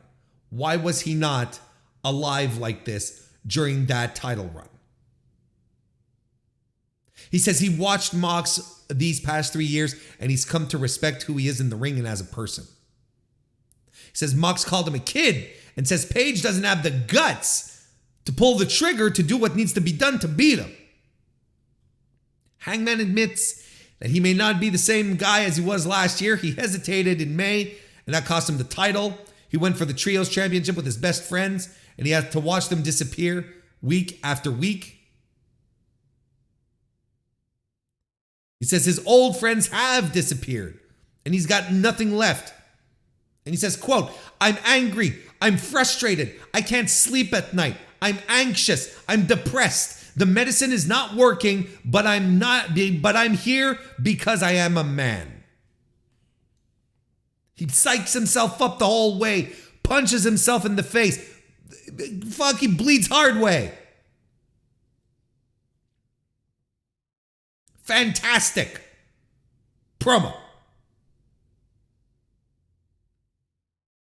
And one that I related to maybe a little too strongly. And this is the thing, because I know there's, cowboys aren't like this and so on and so forth. And this was kind of Mox being the critics in this promo here.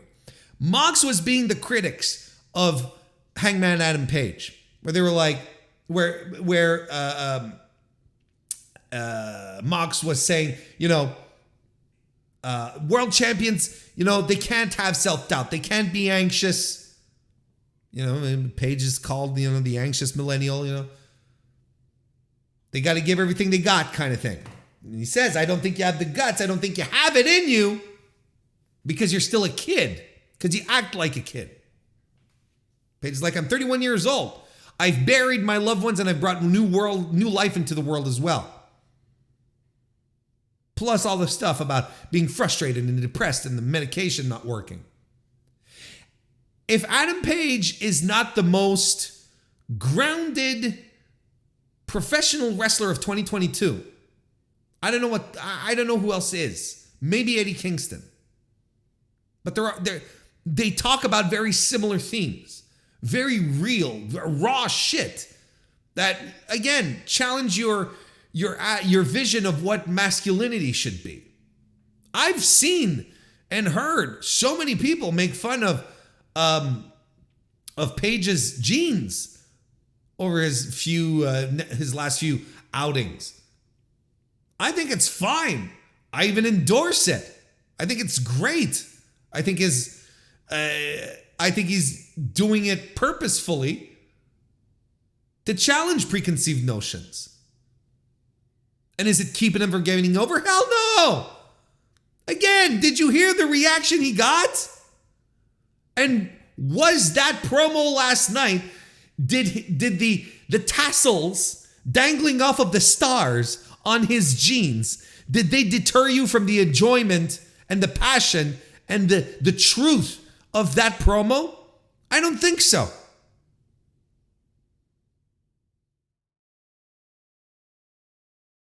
I like these little shakeups. I like how Adam Page keeps reminding us that, you know what? He still has a long way to go. But he's not a kid. He's not coming out of nowhere. He's had a hell of a lot of experience. He's gone through some shit, and he goes through shit every day.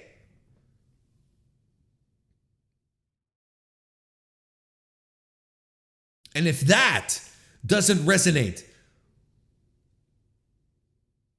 with adults 18 to 49, or at least, 18 to 39, I don't know what else does.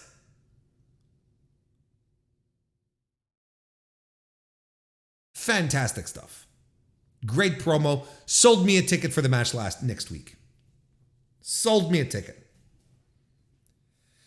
Then we had the Ring of Honor World Title match where Chris Jericho successfully defended his title against Bryan Danielson. No code of honor to start this one off. This was fun. The match, I'm not necessarily the ignoring of the code of honor, but the match was, it was fun. I thought their match on Dynamite from a couple of weeks ago was umpteen times better than this. But it was fine. Avalanche Hurricane Rana by Jericho. We had an Avalanche Butterfly Suplex by Danielson. Jericho gets in the walls. Danielson gets in the walls. He also lands in his hammer and anvil elbow strikes. Jericho lifts him up into a DVD.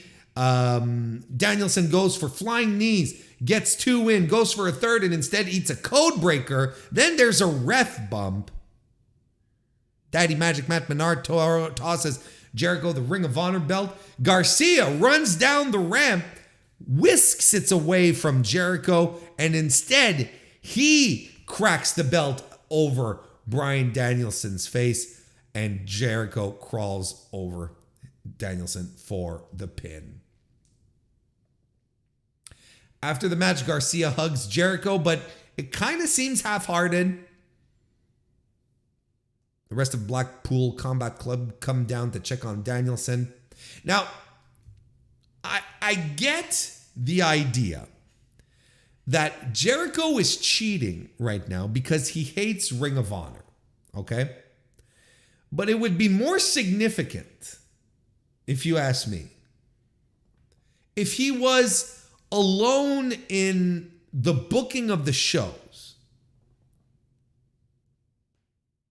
doing the underhanded stuff, the sneaky cheating stuff. Because you have Pac right now who's doing an extremely similar angle.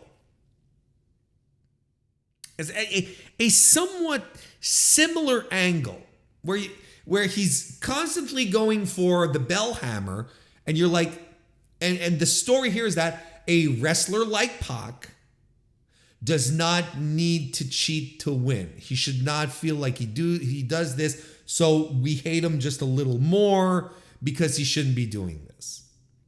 Chris Jericho's thing is that he's taking liberties with the Ring of Honor principles. And he says himself, I'm going to destroy the legacy of Ring of Honor, so on and so forth. So he's doing things that he should not be doing. Does that even make sense? I hope I'm making sense right now. Because I feel it would be more impactful if he were alone doing it, other than having Pac on the other side, also doing something very similar.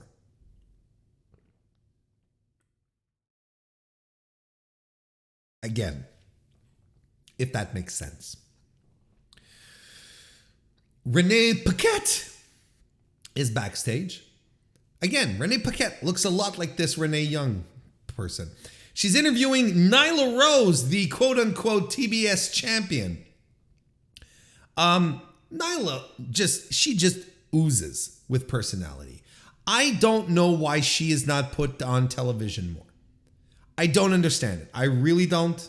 Let's go. Push. Get her on TV more. Give her more mic time. She's fantastic. Just a great promo. And you have Vicky Guerrero, who's there as well, who's supposed to be the mouthpiece of the group. Because now they're a group, right? The Vicious Vixens. Right? With Marina Shafir and her straw hat. And Vicky Guerrero is supposed to be the mouthpiece of the group. But Vicky struggles through promos. Nyla is a natural.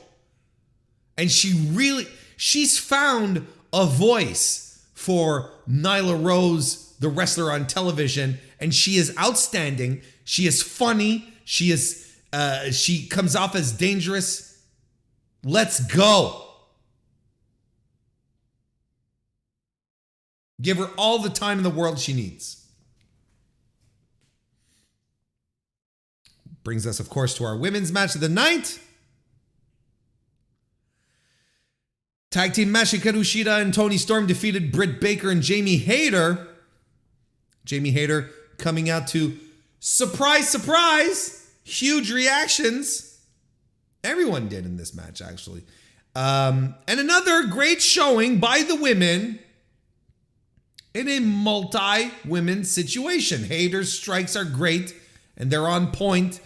Shida lands the deadlift German on Hayter, where Hayter's on the apron and Shida is on the second rope, and she just deadlifts her right back into the ring. Just great stuff.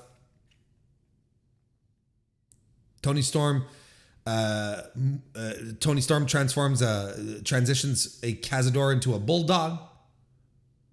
Britt Baker lands the stomp, a tornado DDT by Toni Storm as well. Shida avoids the lockjaw, in and out of roles with Britt Baker to finally get the win for her team.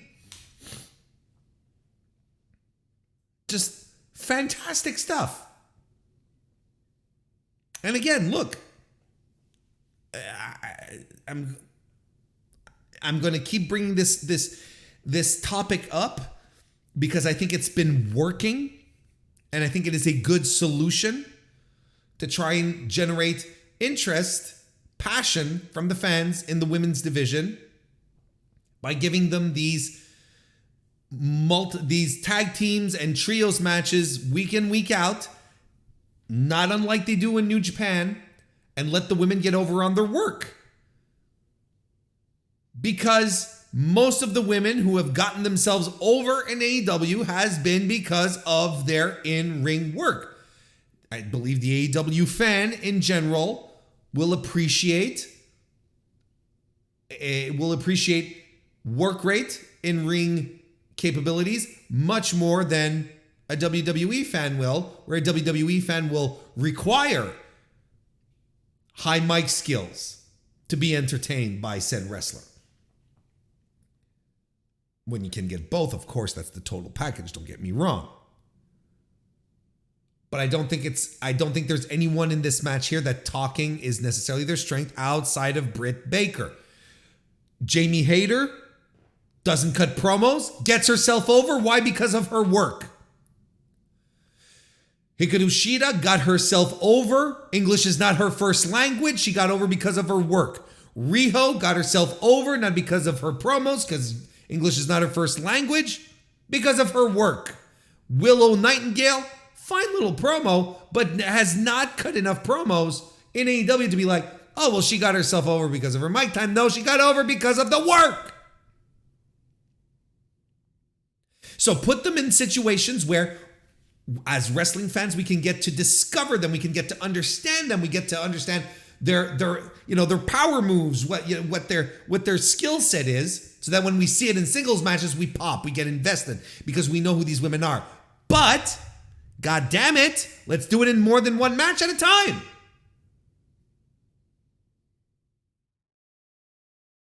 Let's do this more than one match per flagship show.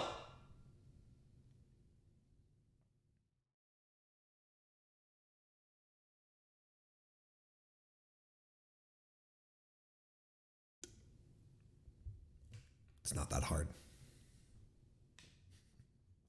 It really isn't. And then we reach the main event.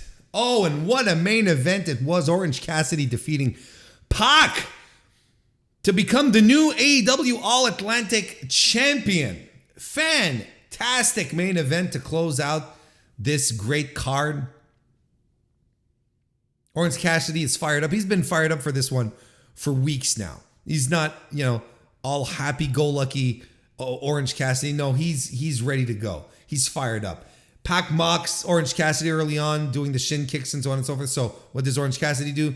He responds with a shotgun drop kick, dives to the outside, but gets caught by Pac and gets in a brain buster onto the floor. Pac drags Orange Cassidy all the way up the ramp, hits a jumping tombstone on him. Orange Cassidy later hits a diving DDT on the floor and another DDT in the ring. Orange punch, beach break on the apron. Pac is somehow surviving all of this. Danhausen is out there. He keeps Pac from getting the hammer. And he's tried before in the match, right? And Bryce Remsburg spotted him and kept him away from the hammer. But there's another hammer under the ring that he tries to use on Orange Cassidy, but Orange Cassidy knocks him out with a punch instead. So the hammer goes flying. Cassidy struggles with the hammer. He has a crisis of conscience. Instead, he hits another orange punch to Pac and another orange punch, and it's the win. 8 previous unsuccessful attempts for Orange Cassidy to become a singles champion in AEW. He finally does it. One of AEW's breakout stars gets the title. I thought this was a blast. Fantastic way to end the show. You gave someone everyone wanted to see. You gave something everyone wanted to see. Crowd goes nuts. We have the confetti. Chris Statlander off the air comes to celebrate as well with the best friends. Imagine that. Finishing off the show with a good feel-good moment. How about that? I thought this was a very fun episode of Dynamite.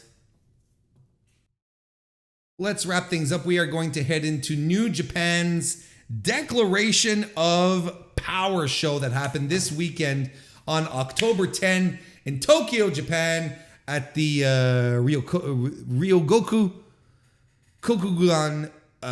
Look, they used to call it Sumo Hall. Let's keep calling it Sumo Hall if that's all right. Good attendance for this show as well. They still have the COVID restrictions set on. Over 4,000 people were at the show, so I think that's good considering. But a very busy show. Lots of stuff happening. Let's get into it. Opened up with a tribute to Antonio Inoki, with the entire locker room coming out to pay respects for the recently deceased founder of New Japan Pro Wrestling.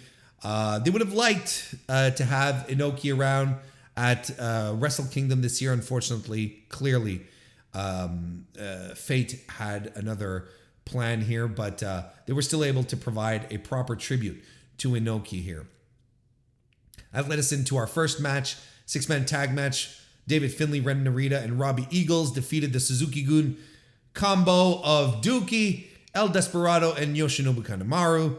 Of course, the big story here is that Ren Narita is back. He's back from Excursion. He got his first win here from Excursion. A young lion no more. They're calling him the son of strong style, like the heir apparent to Katsuyori Shibata here.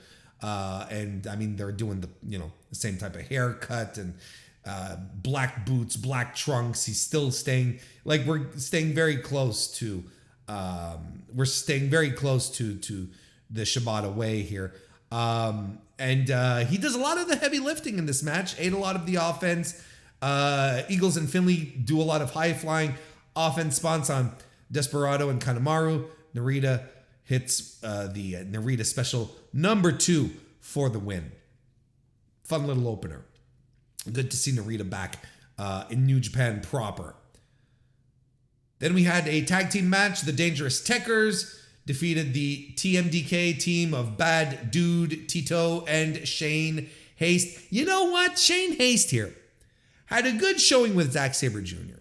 And I'm going to come out here. I'm going to jump right in here. I'm going to tell you. Shane Haste, underrated wrestler. Not underappreciated, underrated. I don't think folks pay enough attention to what he's capable of doing. He was a standout in this match. And Bad Dude Tito is no slouch either, right? Landing some great offense. Taichi does sumo and lands an Axe Bomber. Zack Sabre Jr. lands the Euro Clutch for the win. This was a bit of the theme of the show here as well. We're starting to set things up, starting to get to position the favorites for World Tag League, which is going to be coming up in a couple of weeks here. Dangerous Techers, they're a well-oiled, well-formed tag team, former IWGP tag team champions as well. So, they get a big win here. There's clearly the message here that we're sending, the story that we're saying is that they're still contenders, not to be trifled with. We got a 6-man tag match between Hikuleo, Hiroshi Tanahashi, and Taguchi as they defeated the House of Torture crew of Evil, Sho, and Yujiro Takahashi. It's pretty much what you'd expect out of a House of Torture match. Taguchi does a lot of dick and ass moves here. Straight jacket pile driver by Sho, who also uses the wrench in the match, but Hikuleo comes through in the end and choke slams Sho, picks up the win for the team. Good for him, because he's going to be facing Carl Anderson in the upcoming shows in November. The Burning Spirit shows, if I'm not mistaken, is what they're called.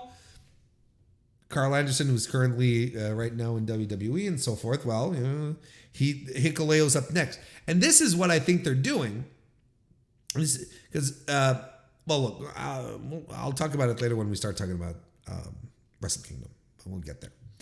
Fun little match again. Good for him. The United Empire duo of Great-O-Khan and Jeff Cobb defeated Bishamon, Hiroki Goto, and Yoshihashi. More tag action here with two of the most consistent tag teams in Nuge's diverse tag team division. It's always the same guys, that's the thing. But Goto and Yoshihashi get beaten again here by the United Empire, who have also defeated Chase Owens and Bad Luck Fale, was another team, another standardized team. So the thing here, commentary is putting over that O'Khan and Cobb have established a number one contendership for the IWGP Tag Team Champions, which is, of course, FTR. So does this mean that we are going to be getting United Empire FTR, that it might happen before the Tag League? It would kind of suck, because I kind of feel that would mean that FTR will probably drop the titles, which is something that I don't necessarily, because I would really like FTR in World Tag League, and I'm pretty sure Dax Harwood would like that too. Now we'll see. The LIJ crew of Bushi, Hiromu Takahashi, Sanada, and Tetsuya Naito defeated the United Empire clan, made up of Aaron Henare, Francesco Akira, TJP, and Will Ospreay. Fun little venture here, which is usually the case with the LIJ stuff. Fun exchanges between Naito and Will Ospreay and the juniors as well. Henare still being positioned as a big, strong dude, so that's always cool that they keep that going for him. Towards the end of the match, though, there's a masked man who shows up out of nowhere, starts attacking the the United Empire guys, which allows then Bushi to get the win.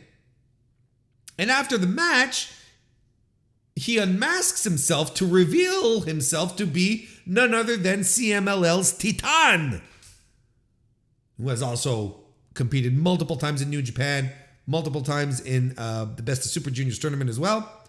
And he asks to join LIJ right there on the spot. He's like, hey, I want in. Let me in. LIJ sort of look around, they talk it out, and they go to a vote. They do the fist bump thing, and everyone puts their fists in. I'll tell you, I felt like Hiromu was a little off. Hiromu was like, all right, what are we doing? Are we really doing this? Okay. His facial expressions weren't quite as convinced as some of the other guys, but Titan is apparently a full-on, fully fledged member of Los Ingobernables de Japón. Can't say I saw that coming. So there's the other thing that makes you wonder here, because Bushi seemed really happy for him to be there, and so it kind of makes you wonder: is this a sign? Because how long have we been talking about this? But let's keep talking about it. Is this a sign that that Hiromu is leaving the junior division? Is he going to start bulking up? Is he going to El Fantasmo himself and join the heavyweights? It's not entirely impossible, if you ask me. I think it is absolutely a possibility. It's something that we've been keeping an eye out for a long time at this point. I think it's possible. I think it's entirely. I think it makes a lot of sense for it to be for that to happen. Again, we'll see how things develop, but Titan is an LIJ now. Then we go to the intermission, and during the intermission, New Japan Pro Wrestling formally introduced the New Japan Pro Wrestling World Television Championship. President Takami Obari who was there, noted that this would be a championship aimed for younger talent with an emphasis on speed. And the title would be defended in 15-minute time limits that would be held on each card, and title matches will be posted on New Japan's social media accounts for free. So YouTube, whatever, these matches for the TV title will be available for free, which is pretty cool.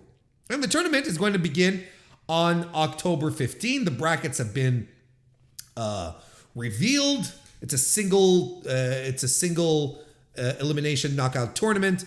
It's going to start off with David Finlay versus Yoshinobu Kanemaru, and Alex Zane that they're bringing in for this versus Zack Sabre Jr. That's going to be on the 14th. Yoshihashi versus Jeff Cobb and Aaron Hanare versus Evil on the 15th. Then on the 16th, we're going to have Sanada versus Taichi and Hiroki Goto versus Kenta. Then we're going to skip 10 days ahead. On October 26th, Ren Narita versus Tomohiro Ishii and Toru Yano versus the Great O-Khan. That's the layout for the tournament here. And the winner, or the finals of the tournament, are going to be held at Wrestle Kingdom. Now, I find it interesting, though, because there's, for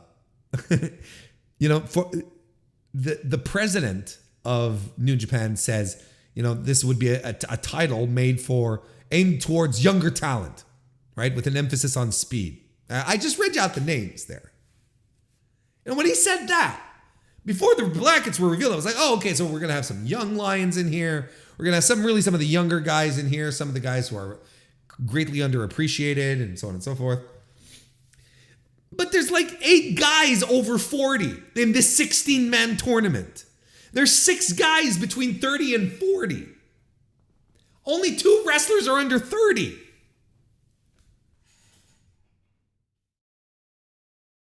So much for all these young whippersnappers.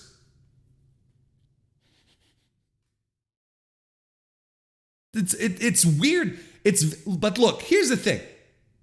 It's like, I feel like in any tournament, if you want it to feel special, you get your, you get your names in, you get the, you build up, you make it look special by bringing in the big names, by bringing in the top people, right? I think that's a good way to go. It's like the TNT title. Cody won it at first, made it feel prestigious out the gate. So, if you have guys like Zack Sabre Jr. in here, you have guys like Tomohiro Ishii in here, it makes it feel a little more special. Great O-Khan.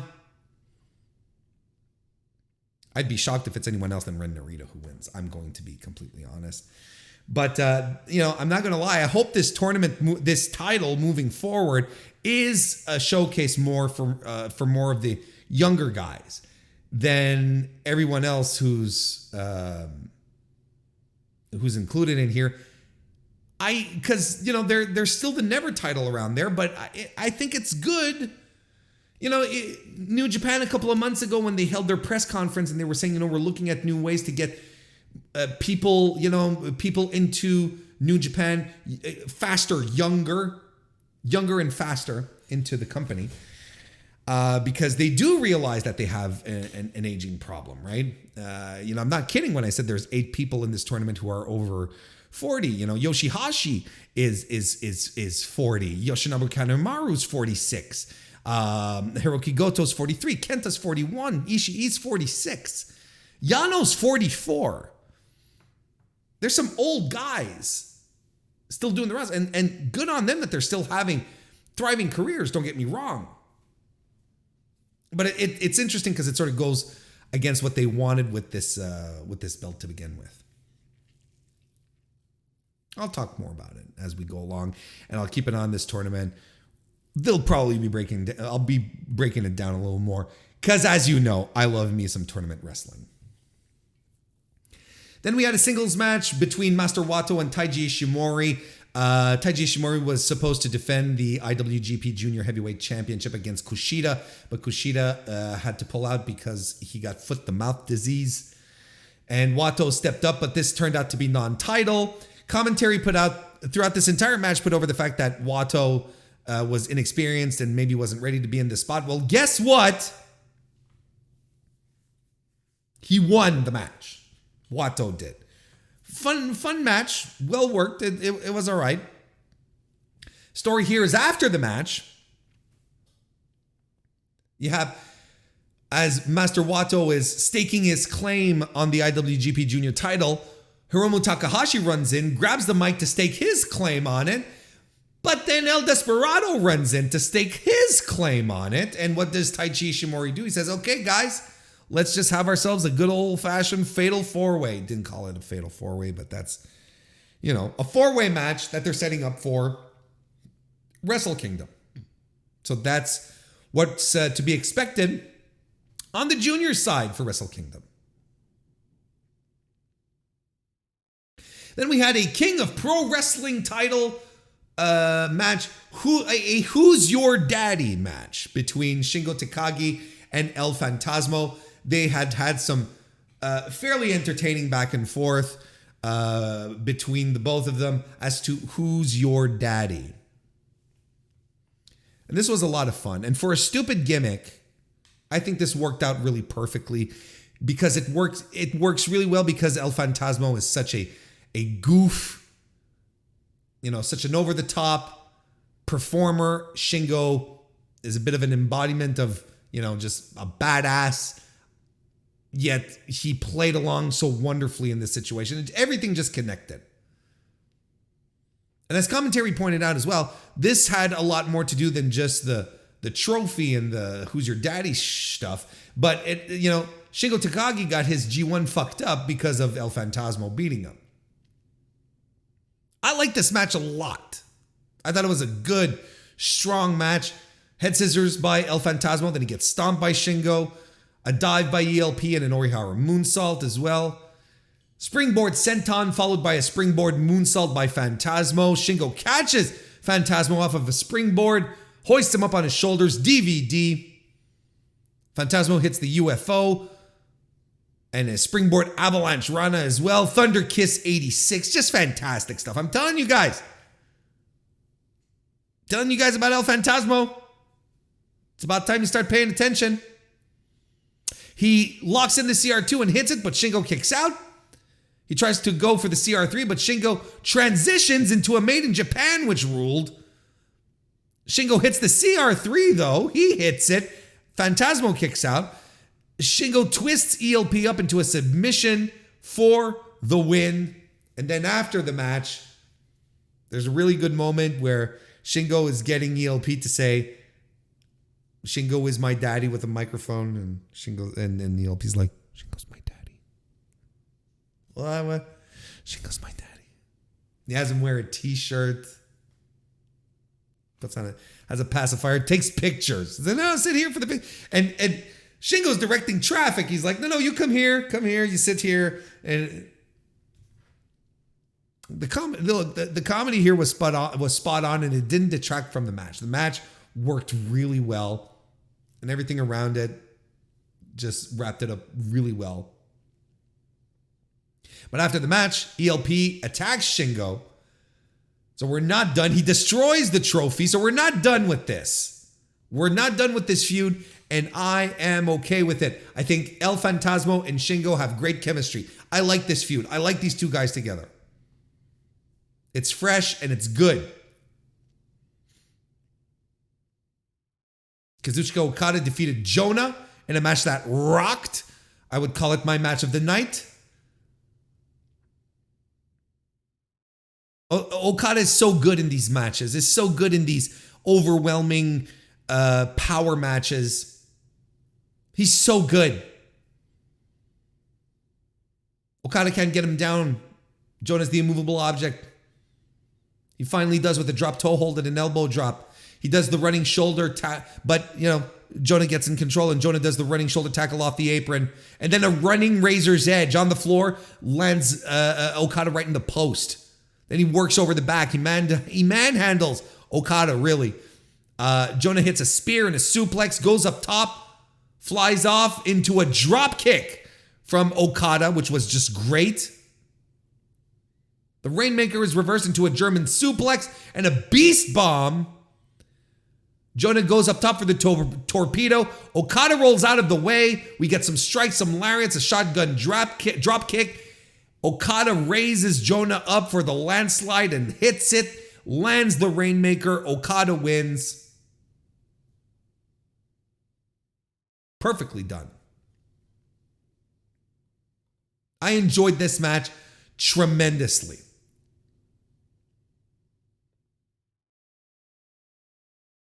Jonah looks great. He looks great, and he has a great record in New Japan on top of that, and he's only getting beaten by the top guy in the company. What more do you want? Just fantastic. Fantastic stuff. And in our main event, we had the IWGP World Heavyweight title match happen where champion Jay White successfully defended his title against Tama Tonga. This was a very good match that continues to show that the Tama Tonga babyface run is working. I've been excited for it since he got kicked out of Bullet Club. And every time he hits the ring, every time he's a little more babyface, he's a little more confident, he's a little more everything that the audience wants. Now the audience is starting to be able to react now, so you can get it. You can see that they're getting behind him. Great explosive offense from Tama Tonga to begin with. I mean, that's his signature. And Tama Tonga doesn't want to go to the floor. When Jay White rolls out, he rolls him back in. White, though, eventually lands an exploder that sends Tama Tonga to the floor, and Jay White goes hard on him on the floor. And White is in control until a drop kick is landed, and we get more of that super explosive offense that makes Tama Tonga such a good babyface. What do you want from me? A stinger splash in there as well. A blade buster by Jay White.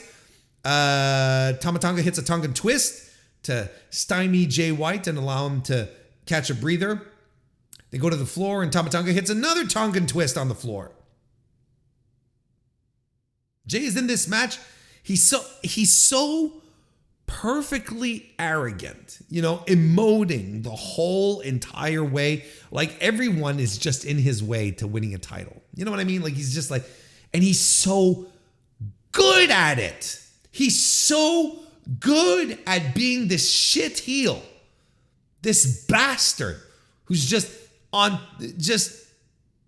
top of things too much. And he's so good, and it's frustrating, but we love him. There's a stun gun attempt by Tama Tonga that ends in a ref bump. So Tama Tonga eats a low blow. Jay White gets a chair, but he eats a low blow in return from Tama Tonga. And Tama Tonga has the chair, has a crisis of conscience, but doesn't use the chair. He has turned the page. They throw chops at each other, something fierce. They're spent, they're exhausted, but yet Jay White deadlift Germans Tama Tonga. He goes for a Blade Runner. It's reversed by Tama into a Bloody Sunday.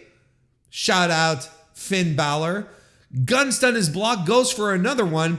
Jay White leaps up and leg locks his arms, taking him down.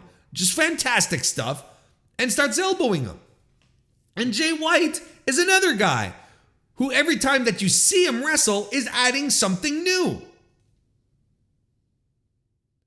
Crossed arm Bloody Sunday by Jay White follows. Shout out Finn Balor.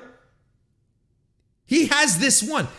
Jay White has this match won, but he eggs Tama Tonga to get back up. And he gets back up, tries to hit a gun stun on him, but Tama Tonga hits one of his own. He covers, White kicks out. Follow up with the Ninzaguri by Tama Tonga, who blocks a Blade Runner attempt, hits a Dragon Suplex. Goes for a second rope gun stun, but Jay White catches him into a Blade Runner. And that, you know what that means? It's done. Jay White retains in a fantastic main event. This one went 30 minutes, just a little over 30.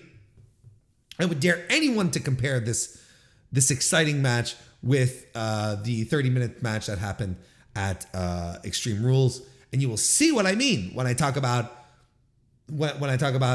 a story being completely circumvented of a match being completely circumvented by the ending that had nothing to do with what we saw. Everything built to this wonderful moment here. Just fantastic storytelling throughout. Great main event.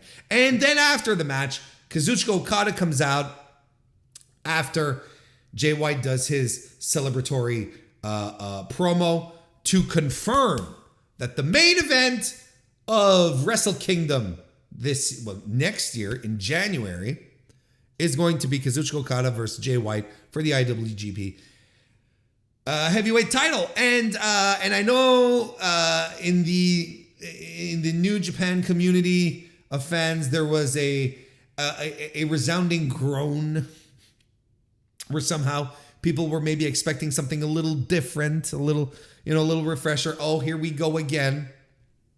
But look, 50th year. Why wouldn't look? It started with Okada as the champion for the 50th year of New Japan. Okada's the star. He's the man of the company. He's the face. You'll end your year with him as the champion and move on to a brand new 51st with him as, I mean, it just makes sense. And especially in the wake of Antonio Inoki passing away, why would you go for anything else than the guy who legitimately represents the company, represents the fighting spirit, who still has the youth, who still has the talent, who is still considered to be one of the top wrestlers in the world right now? And, I think there's a lot of prejudice in regards to Jay White as well, where people are like, well, he's boring. Anyone, if you have seen Jay White wrestle in 2022, I think you can say without much, unless you're extremely biased, of course, you can't say that he is the same guy from 2020. Because as I said, Jay White now is in a position where he works hard. He's working harder than ever. He's in the best shape of his career. And he's always pulling out new things in his matches. He's always trying out new stuff. I'm excited for this because I feel like it's going to be another chapter in a long storied feud between these two guys who just don't like each other. Who just never liked each other. That, Jay White turned his back on Okada, fucked him over in chaos, and was like, all right, I'm done. I'm gone. I'm doing my own thing now. I'm Bullet Club, actually. I'm actually going to be the leader of Bullet Club. How about them apples? It's a good story. And it's going to be a really good next chapter because of, look, Okada's one of the greatest in the world. And Jay White has so much more variety as he did. So I think this is where we're going. Right now, so we know two matches from the card, Jay White, Okada. We also, as I mentioned earlier, Taiji Ishimori, Hiromu Takahashi, Master Wato, and El Desperado for the IWGP Junior Heavyweight title. Those are the two matches confirmed so far for Wrestle Kingdom this year. I really think that we are going to get Carl Anderson versus Tama Tonga once again for the Never title at Wrestle Kingdom, because the next match that Carl Anderson is going to have is against Hikuleo, who is Tama Tonga's kid brother, of course, recently defected from Bullet Club. So I think they're going to put the hurt. When I say they, I mean the Bullet Club. They're going to put the hurt on Hikuleo, and Tama Tonga is going to come out to sort of settle the score here that he has with Carl Anderson, because Carl Anderson fucked him out of the never openweight title. So before the G1, right? So all of this is still very open, very raw still. It hasn't been settled. And they're eventually going to look, if Carl Anderson is going to go cash those big, sweet, meaty, tasty Connecticut checks. Well, he's gonna have to drop the title at some point and get the hell out of Dodge. That's what I think. So I feel like Carl Anderson. That's what I feel. I feel Carl Anderson and Hikuleo is probably going to be set up after the next set of matches, shows coming up. I really think there might be one or two AEW people on the card as well. I would not be shocked if we ended up getting a Bryan Danielson on this card in some shape or another, perhaps versus a Zack Sabre Jr., the match that we got cheated out of at Forbidden Door this year. Wouldn't be shocked. There's a lot of them. There's a lot of dream matches that are still out there between the AEW and New Japan crews. I wouldn't even be surprised if we saw Great Muta show up on Keiji Muto. Wouldn't be surprised to see him show up, have a match. Wouldn't be surprised. Well, on that note, I will say hello to Matt Ritter of the Smackin' It Raw podcast, who, yes, just made it in right on time so we could talk about the Great Okan. Although we are not talking about magic, mystical iron claws, because we are wrapping up the weekly wrestling inspection.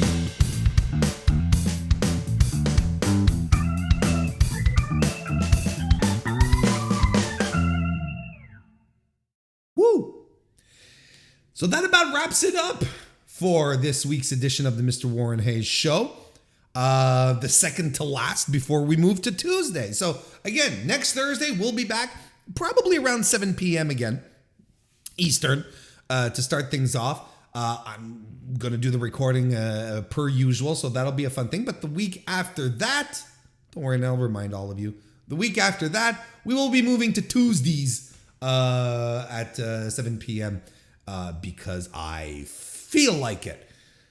In the meantime, I want to thank everyone for joining me. Look, if you haven't already and you're watching this video on demand, leave a like. I'd appreciate it a great deal. Or leave a 5-star review on Apple Podcast, or a 5-star rating on Spotify. Those things help grow the podcast tremendously. And I'll be excited for that if we get some growth, if you know what I'm saying.